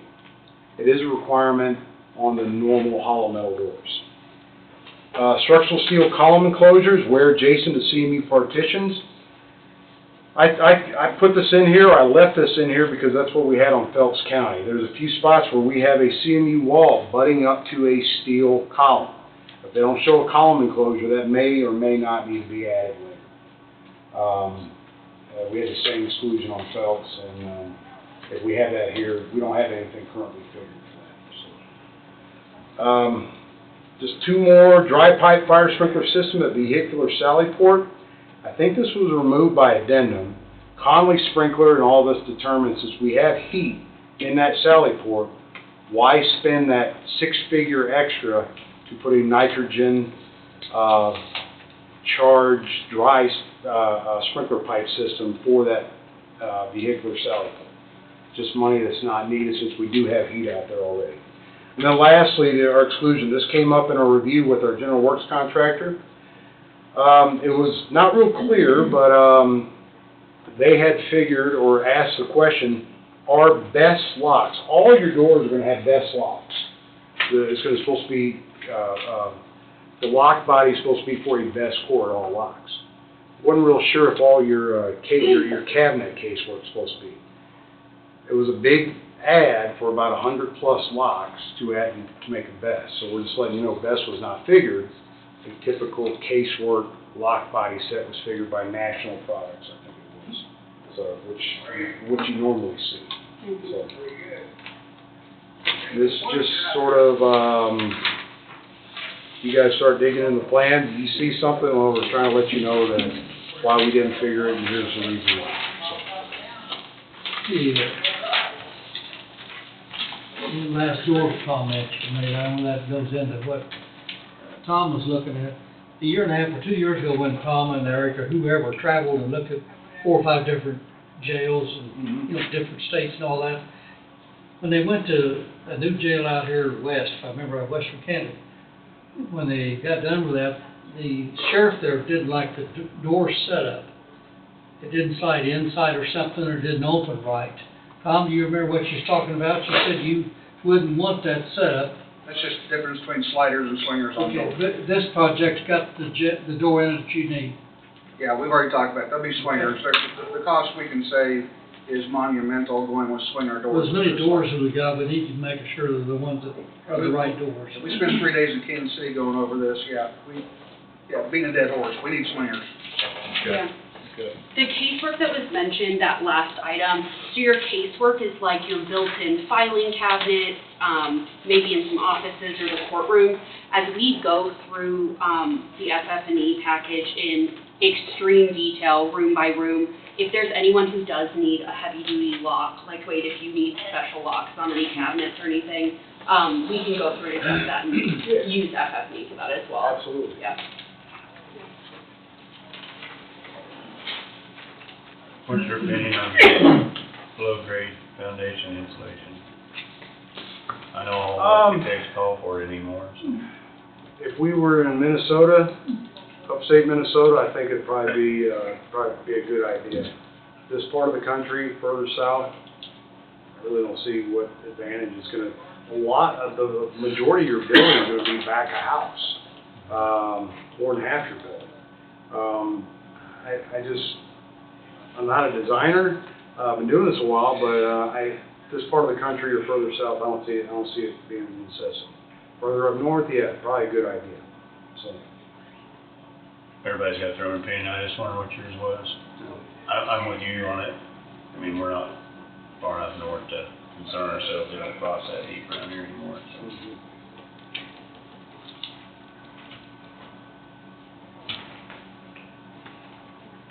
I don't have something. Coin. Flip a coin.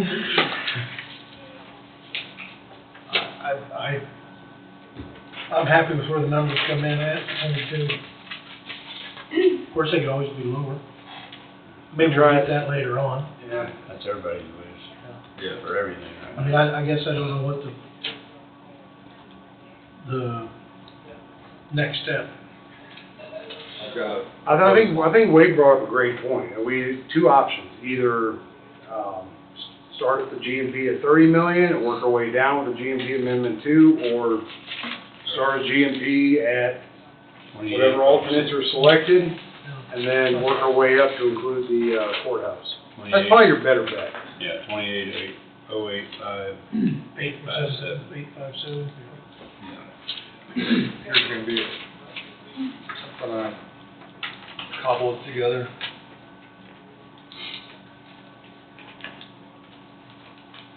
Good job. Ready. Ms. Keith's hand up next week. It'll be snowing next week.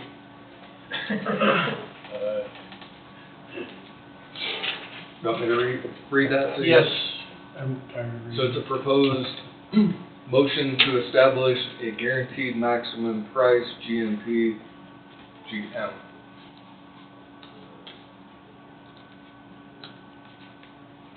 Of $28,085,857 with a base cost of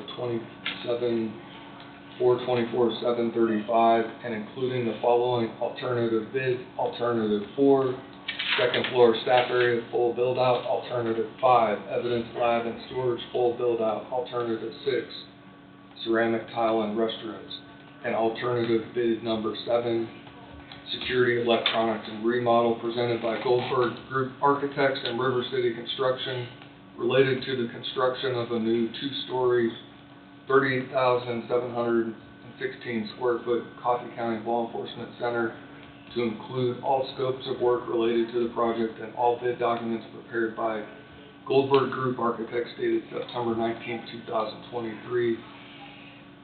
And I don't know if the last part's necessary, but all costs and fees related to the project to be paid from the jail construction project line item. Hopefully those numbers are right. I believe so. I think they are. That's what I come up with. Yeah. What they wanna do.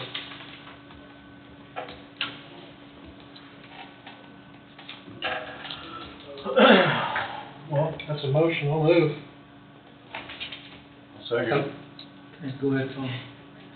Moved by Knight, seconded by Hugan. Any further discussion?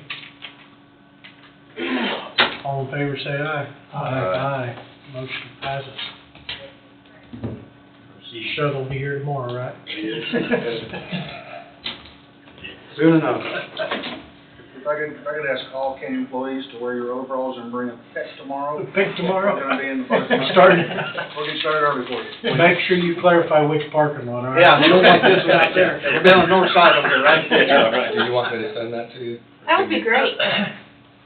I want to say something before we leave here. I appreciate the 3 years I've been here, every day fighting this and trying to figure what's done. You've been open-minded. If it wasn't for Sydney and Larry and Warren and Ryan, I'd have blew my brains out a long time ago. It's taken us 3 years plus, I mean, what's ever done before that. But it seems like almost every day I've had to do something involved with this since I've taken office. And I appreciate everybody to get to this point where we could take that next step. So I just want to say, I appreciate everybody. Thanks for your work. Thank you. And Eric. It's for the people of Coffee County, and hopefully the next 30, 40 years from now, they're saying they made a great decision, in 2023. Yeah, absolutely to the citizens that voted. Absolutely. Absolutely. Yeah, they got the confidence in you to, and everybody working on it, to put this thing together and make it work. Yeah, so I appreciate it all. Appreciate everybody. Yes, sir. You guys have done a great job. Thank you. I'll let Gabe Rodriguez know, and he'll finalize the official paperwork and send that to you, Wade. So I'm gonna ask, so you can shoot me later, when we're gonna break ground.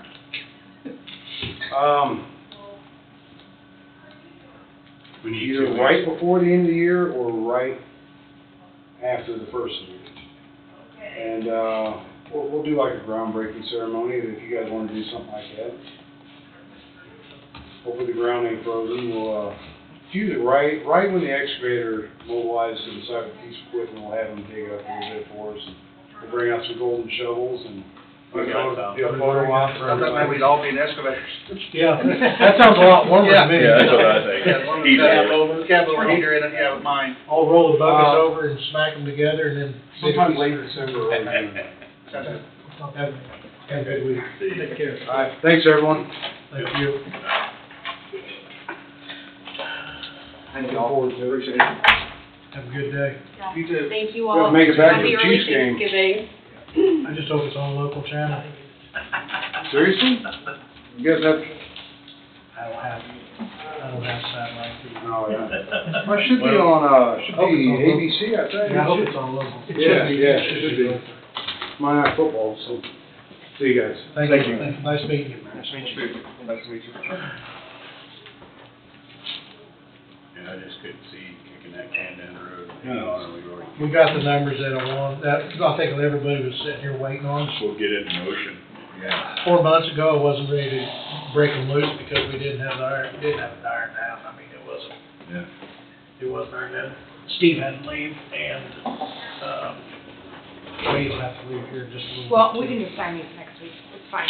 We can do it tonight. Well, but he'll still need You to want, sign too. he's gonna be gone next week. Oh, well, how about you just sign, and I'll get Steve next week, if that'll work for you. Yeah, well, I'll be here the 29th, Yeah, he will. this is the 27th. Well, we'll just get it wrapped up, and then we'll keep her next week. I don't wanna We make just it. signed the front page of these or the back.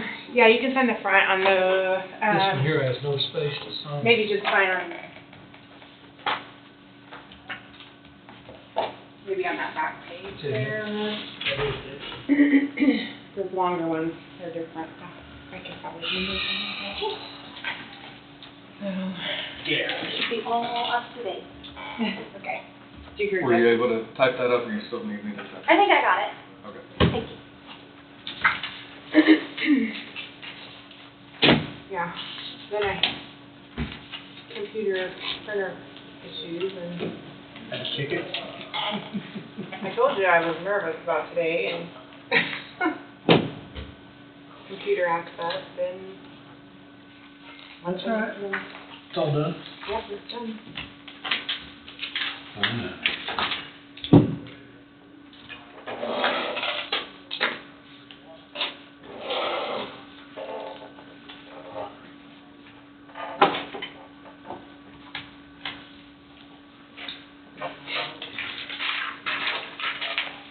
Figured it would have saved some time putting it all together. You did a fine job. And reading. And reading it. Next week.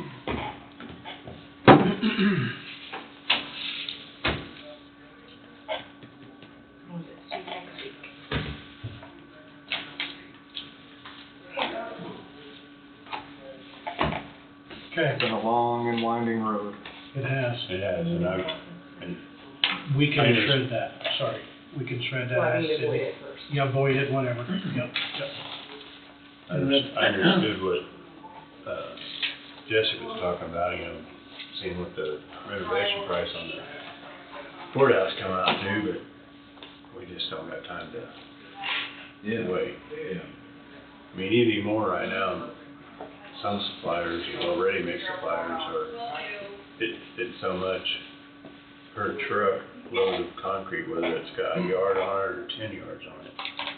The fuel surcharge on it's like $38. Mm-hmm. It's a little extreme. It's there. Well, I ain't saying it's I not mean, there, I just. so when you're bidding a job as a concrete guy, you gotta take, it don't matter whether it's a yard or 10 yards on that truck, it's still $38. Yeah. And then you gotta figure out, divide it by 5 yards, do you divide it by 10 yards, do you divide it by a yard, it makes it hard to bid. I'm just thinking, $1 a gallon and $38 is. Well, some people are traveling, 20 miles in a truck, it gets 5 miles a gallon too. Yeah. But No, but I just mean. It'd almost pay for the fuel. Yeah, that's my point. It's almost pay for the fuel for the That's round my trip. point, it's about pay for all the fuel, rather than a surcharge of going up $1. That's called price gouging. Just my thought. I know that's how things get charged. I'm on the short end of this stick. You're like, okay, bring me concrete, Yeah, right? I don't care. Yeah, We need the mud. yeah, I get it. So I mean, if the price of metal goes up, you can get a lot of these people locked in right now. Well, it potentially could mess up a project if you wait too long, Oh, yeah. And maybe some things will go down, hopefully they will. Hope so. Sure could, being election year. Had a day that 4 or 5 of us went to Lynn County, and their project over there was what, 70% done, Wade, something like that? Somewhere in there. 75% done. And the sheriff done a great job of showing us around and the pluses that he was encouraged with and changes that he didn't particularly like, although there wasn't much of that. But he told us his mother had been on city council over there, and they'd been striving, what, for 10 years or 12 years? It's around 12 years. That's 12 years to get that project going over there, and think how much the construction cost for that thing went up in a 12-year period. So now they finally got a great project that's gonna work for them. But it costs They could- 3 times more than what Yeah, it could have built 3 of them.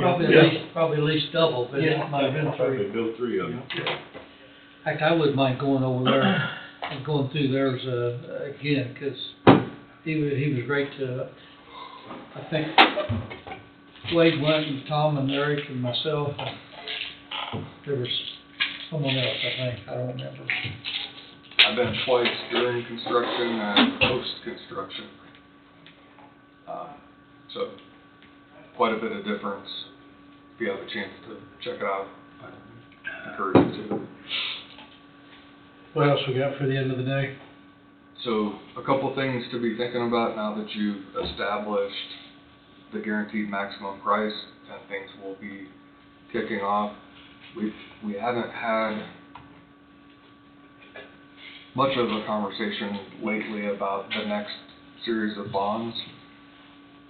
Bond money, 10 million, and that'll have to be at least part of it, if not all of it, taxable. So I don't know where that line is, where that becomes something that comes to the forefront, and that's probably a Greg Fahrenberg issue, but we probably need to notify him, let him know that this has been decided and things will kick off, and I don't know how quickly these different items will be tapped into, but what's in the jail construction project line item will probably start to go down pretty quick, because some of the stuff will have to be ordered ahead of time and probably paid for in advance. So I just don't want us to get to the point where we're trying to pick up the pieces and get that next $10 million issued, because that's a whole process, as you know. And maybe get Joe Serrano involved as well. So I just want that to be, not lose sight of that. But outside of We that, got 20 sitting in there now, it's gonna be 18. wow. Yeah. Wow. Yeah, 18. It'd probably be a year Could be. before we need that last 10, but it, That's true. But if you get to a point where rates end up being beneficial, then you might jump. And I don't know when that would be. I just wanted to mention it because it's taken us, when did we start this? Before COVID? Yeah. 3 Before I ever got here. 3 years, 4 years? Well, My it's been third talked year. about, I'm going on my 5th year, it's been talked about ever Yeah. since I came on. So Even actually shortly before, the year before. Yeah. well, there was some discussion, you know, when Randy was our sheriff. Yeah. You know, that was 2 years before I came on, so it's been on discussion for a while. Yeah. Yeah, because he was a part of the presentations. Because there were, what, three different architects that presented, and then Goldberg was. Started out with 3. Yep. And then we had COVID, and. Things got real fun. Yeah. Yep, so this is the backside of it now. Or the middle. Call it the middle, we're not even real close to the backside. Yep. So. Some might call us the backside, but we're not, we're close to the backside.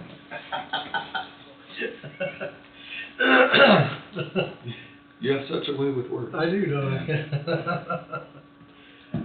Anything else? No, not for today. Okay. We will be here on the 29th doing checks and vouchers, so this is a reminder for if you want to discuss something then, so. HR partners, they're,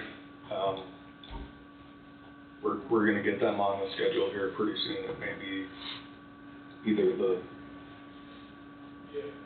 27th or the following week to hopefully finalize the policy meeting.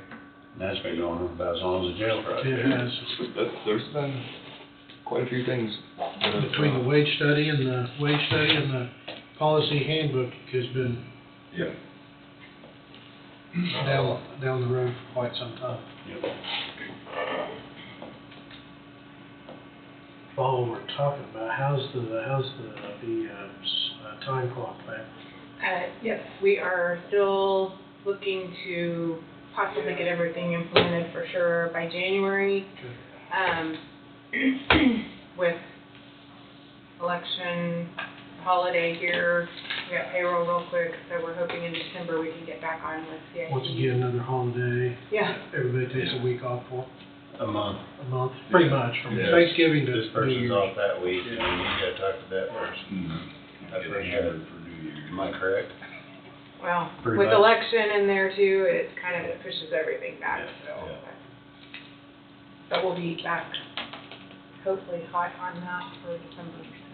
Then all we have to worry about is year-end transfers if there's any to transfer. I guess for direction, the individual that showed up and asked about the property over by in the meadows,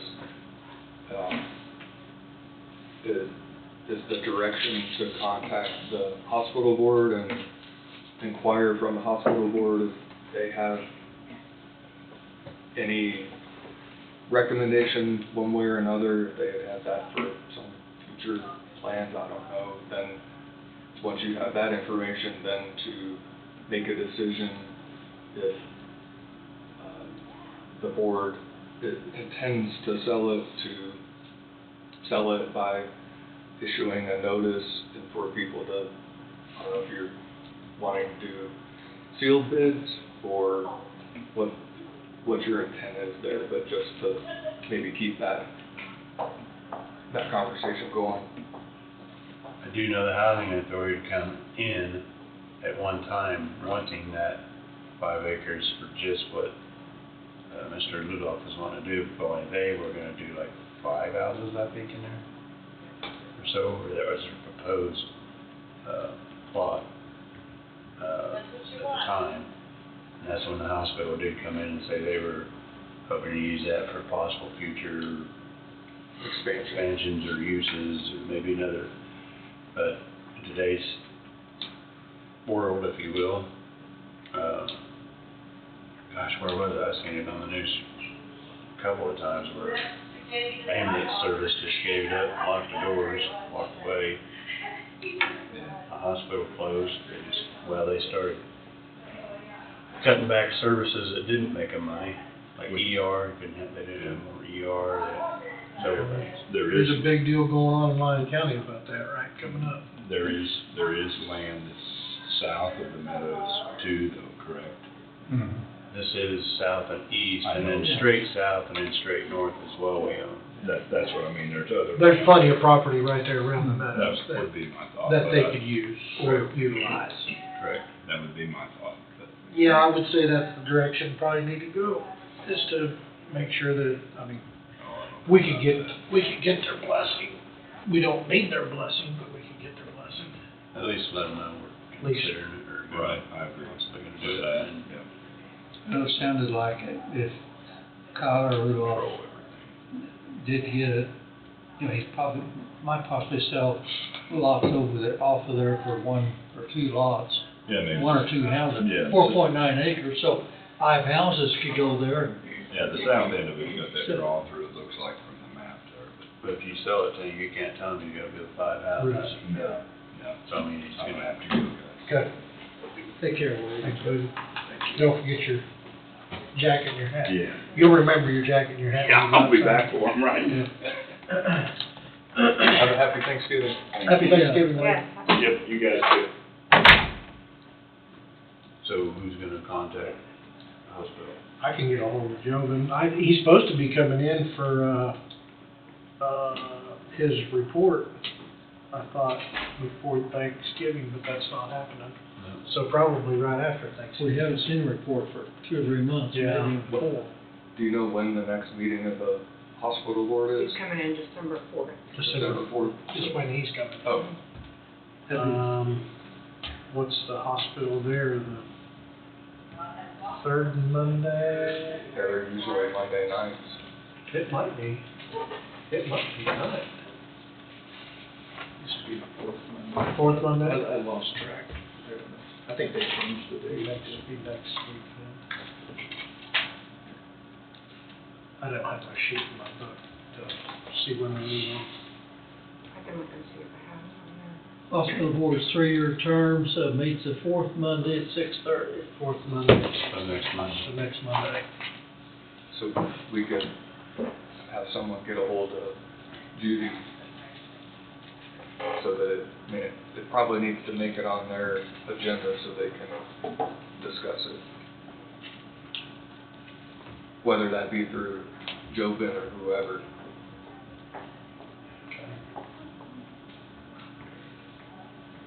I can get a hold of Joven. I don't have to get his number.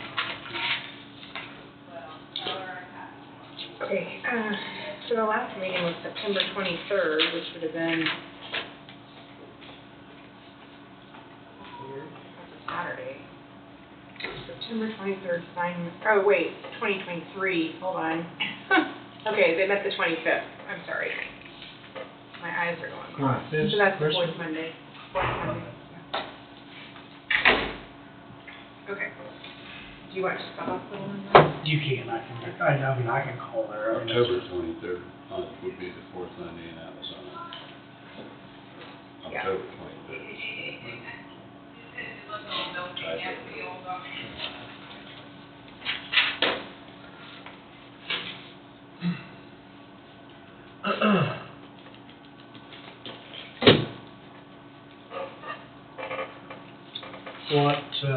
What else, Wade? I think for right now, that'll get it. Unless you have anything.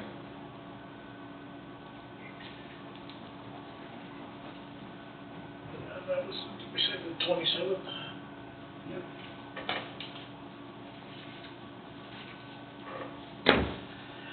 I don't have anything. You're around. Talk about books. Books, our meeting books. Is everybody comfortable with maybe doing away with the meeting books? I know there's other information in them that Well, you still have them. we still have, them, Just just would have have your them meeting stuff not to here. do the update and the stuff. To in 'em, try. just- Right. I mean, if there's Because we got everything something- right in front of us right here. If there's So- like a big packet of stuff though, I'd still maybe print that specific thing for you if you want. They talked about this, mentioned it earlier about maybe doing, I said, well, let's talk about it around table. That's fine. I mean, there's other information, you can't get rid of the books, but there's, there's other information inside them that needs to be kept and kept up. But as far as our actual Monday meeting goes, get rid of the I find paperwork. myself using this more than I do the book anymore anyway. Yeah. The only reason I used the book this morning was I forgot to turn this on. That's what, So I'm good, I mean, I mean, I don't care either way, I'm I happy think to do Steve both, but- and Wade are both expressed that they was They fine got with the both of theirs computers. up all the time. Yeah, I would suggest, if you're gonna do that, having at least one paper copy in case somebody comes in and they just have an access to what the commissioners have. Would be my only thing.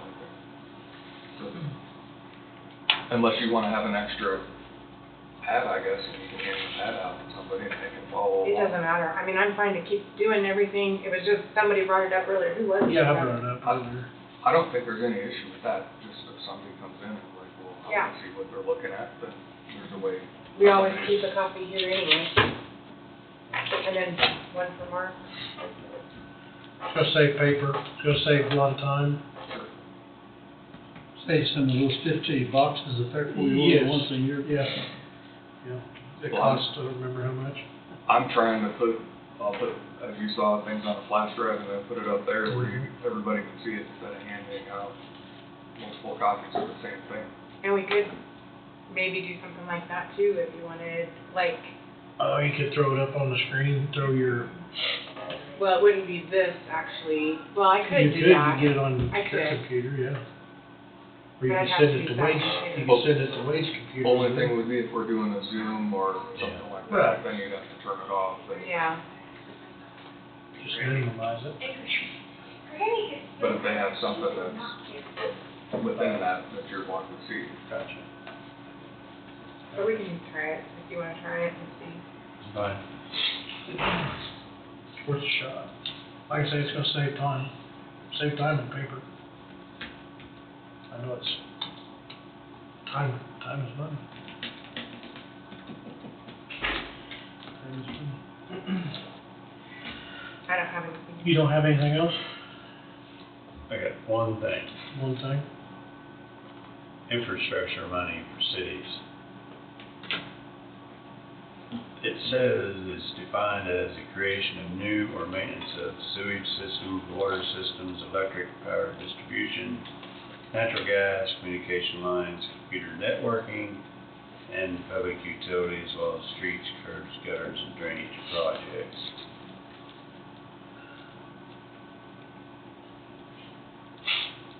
For me, most of our departments here, like Brad at IT, he puts in his capital outlay in 10 years or 5 years or 3 years, everybody needs new computers. So it's in his capital outlay, it's in his budget for that physical year. Angie does the same thing, Treasurer does the same thing, Road and Bridge does the same thing. So basically what we're doing is we're handing all these cities money and let them use it for maintenance as well, nothing new ever happens. You know, is that, maybe I'm wording that wrong?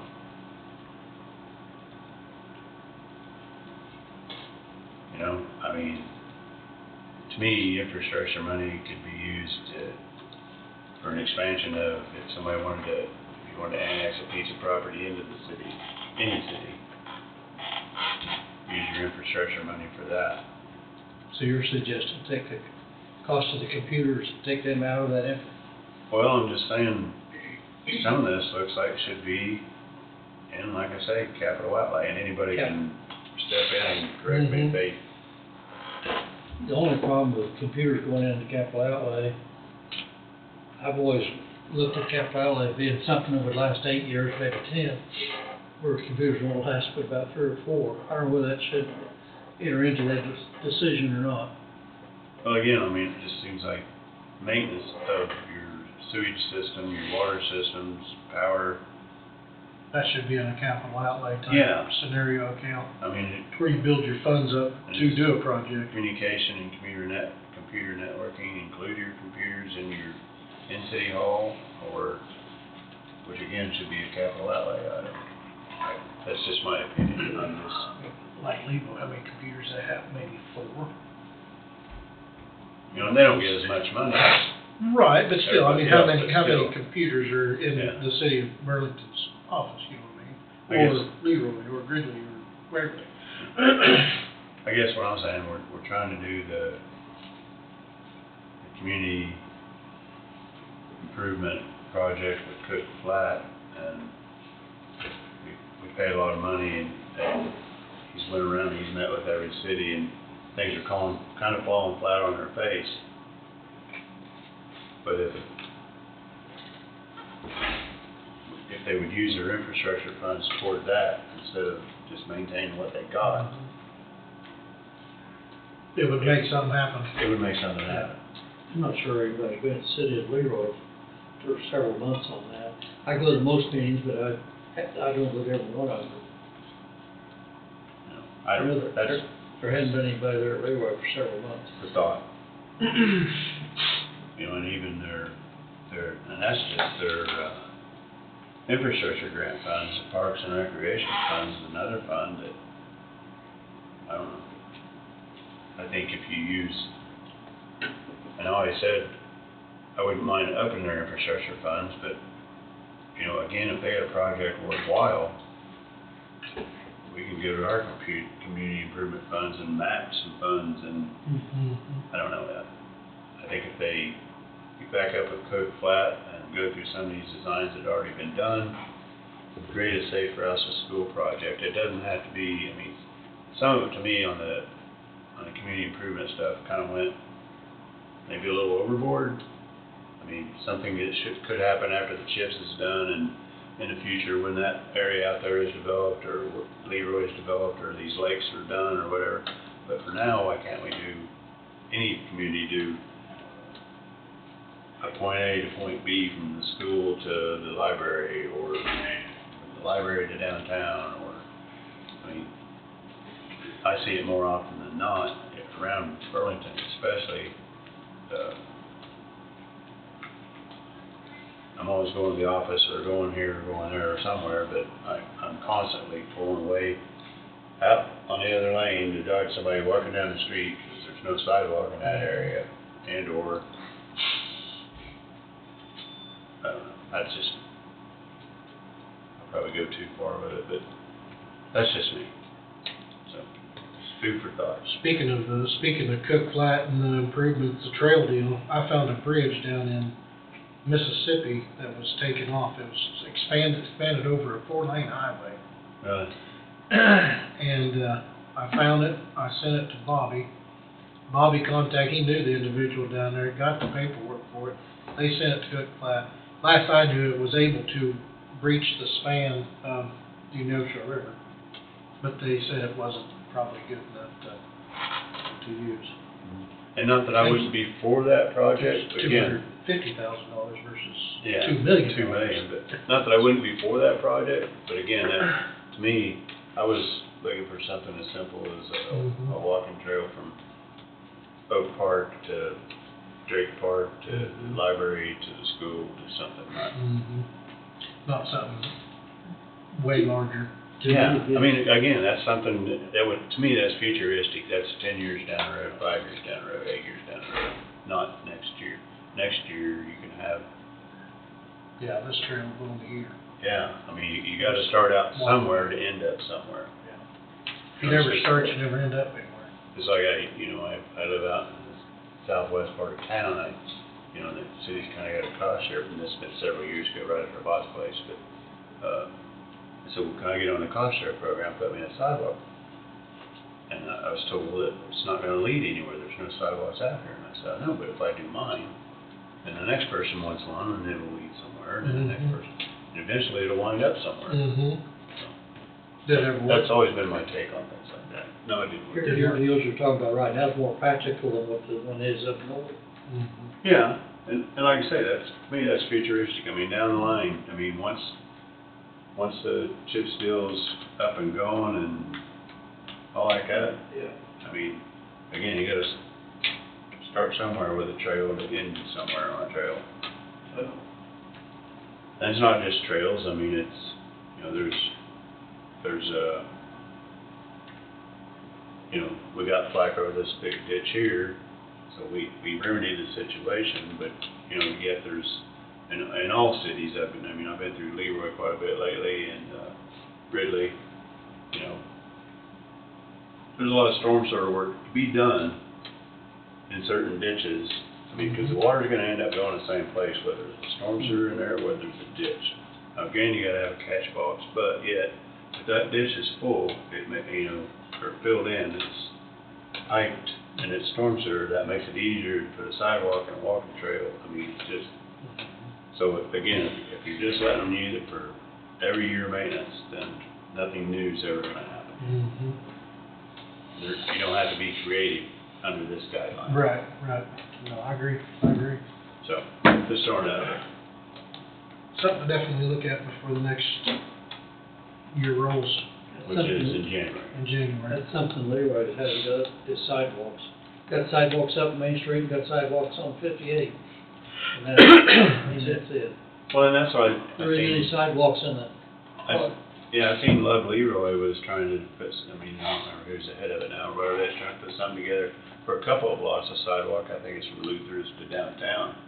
And, you know, they just wanted to raise $10,000 to do a grant match. They're working on it. Use your infrastructure money. There is some sidewalks in those places he's talking about, but tree rooting's a big issue on those 2 blocks of sidewalks. It's an issue everywhere. Tree roots are really working on it, especially on the north of 58 there. Got anything else? Just a seed, no. Just a seed? Wade likes to put it, plant seeds. Anything else come up, Wade? All good? Okay. Angie, all good? Yeah. Speak now, forever hold your peace. Everybody have a safe and happy Thanksgiving. You as well. Drive safe. Don't eat too many sweets. Don't eat no turkey. Don't eat any turkey. Our family's not very big, but it seemed like it's going in 3 different directions this year, so I we understand. may end up with some meals at 3 different times. Good deal. That's what it's all about. Spending time with family and loved ones you still have. I'll be home by myself eating a turkey sandwich while you're up. There you go. Well, nobody else has anything, we'll adjourn at 2:39. I just like the downstairs. I don't know. Long night. Good day.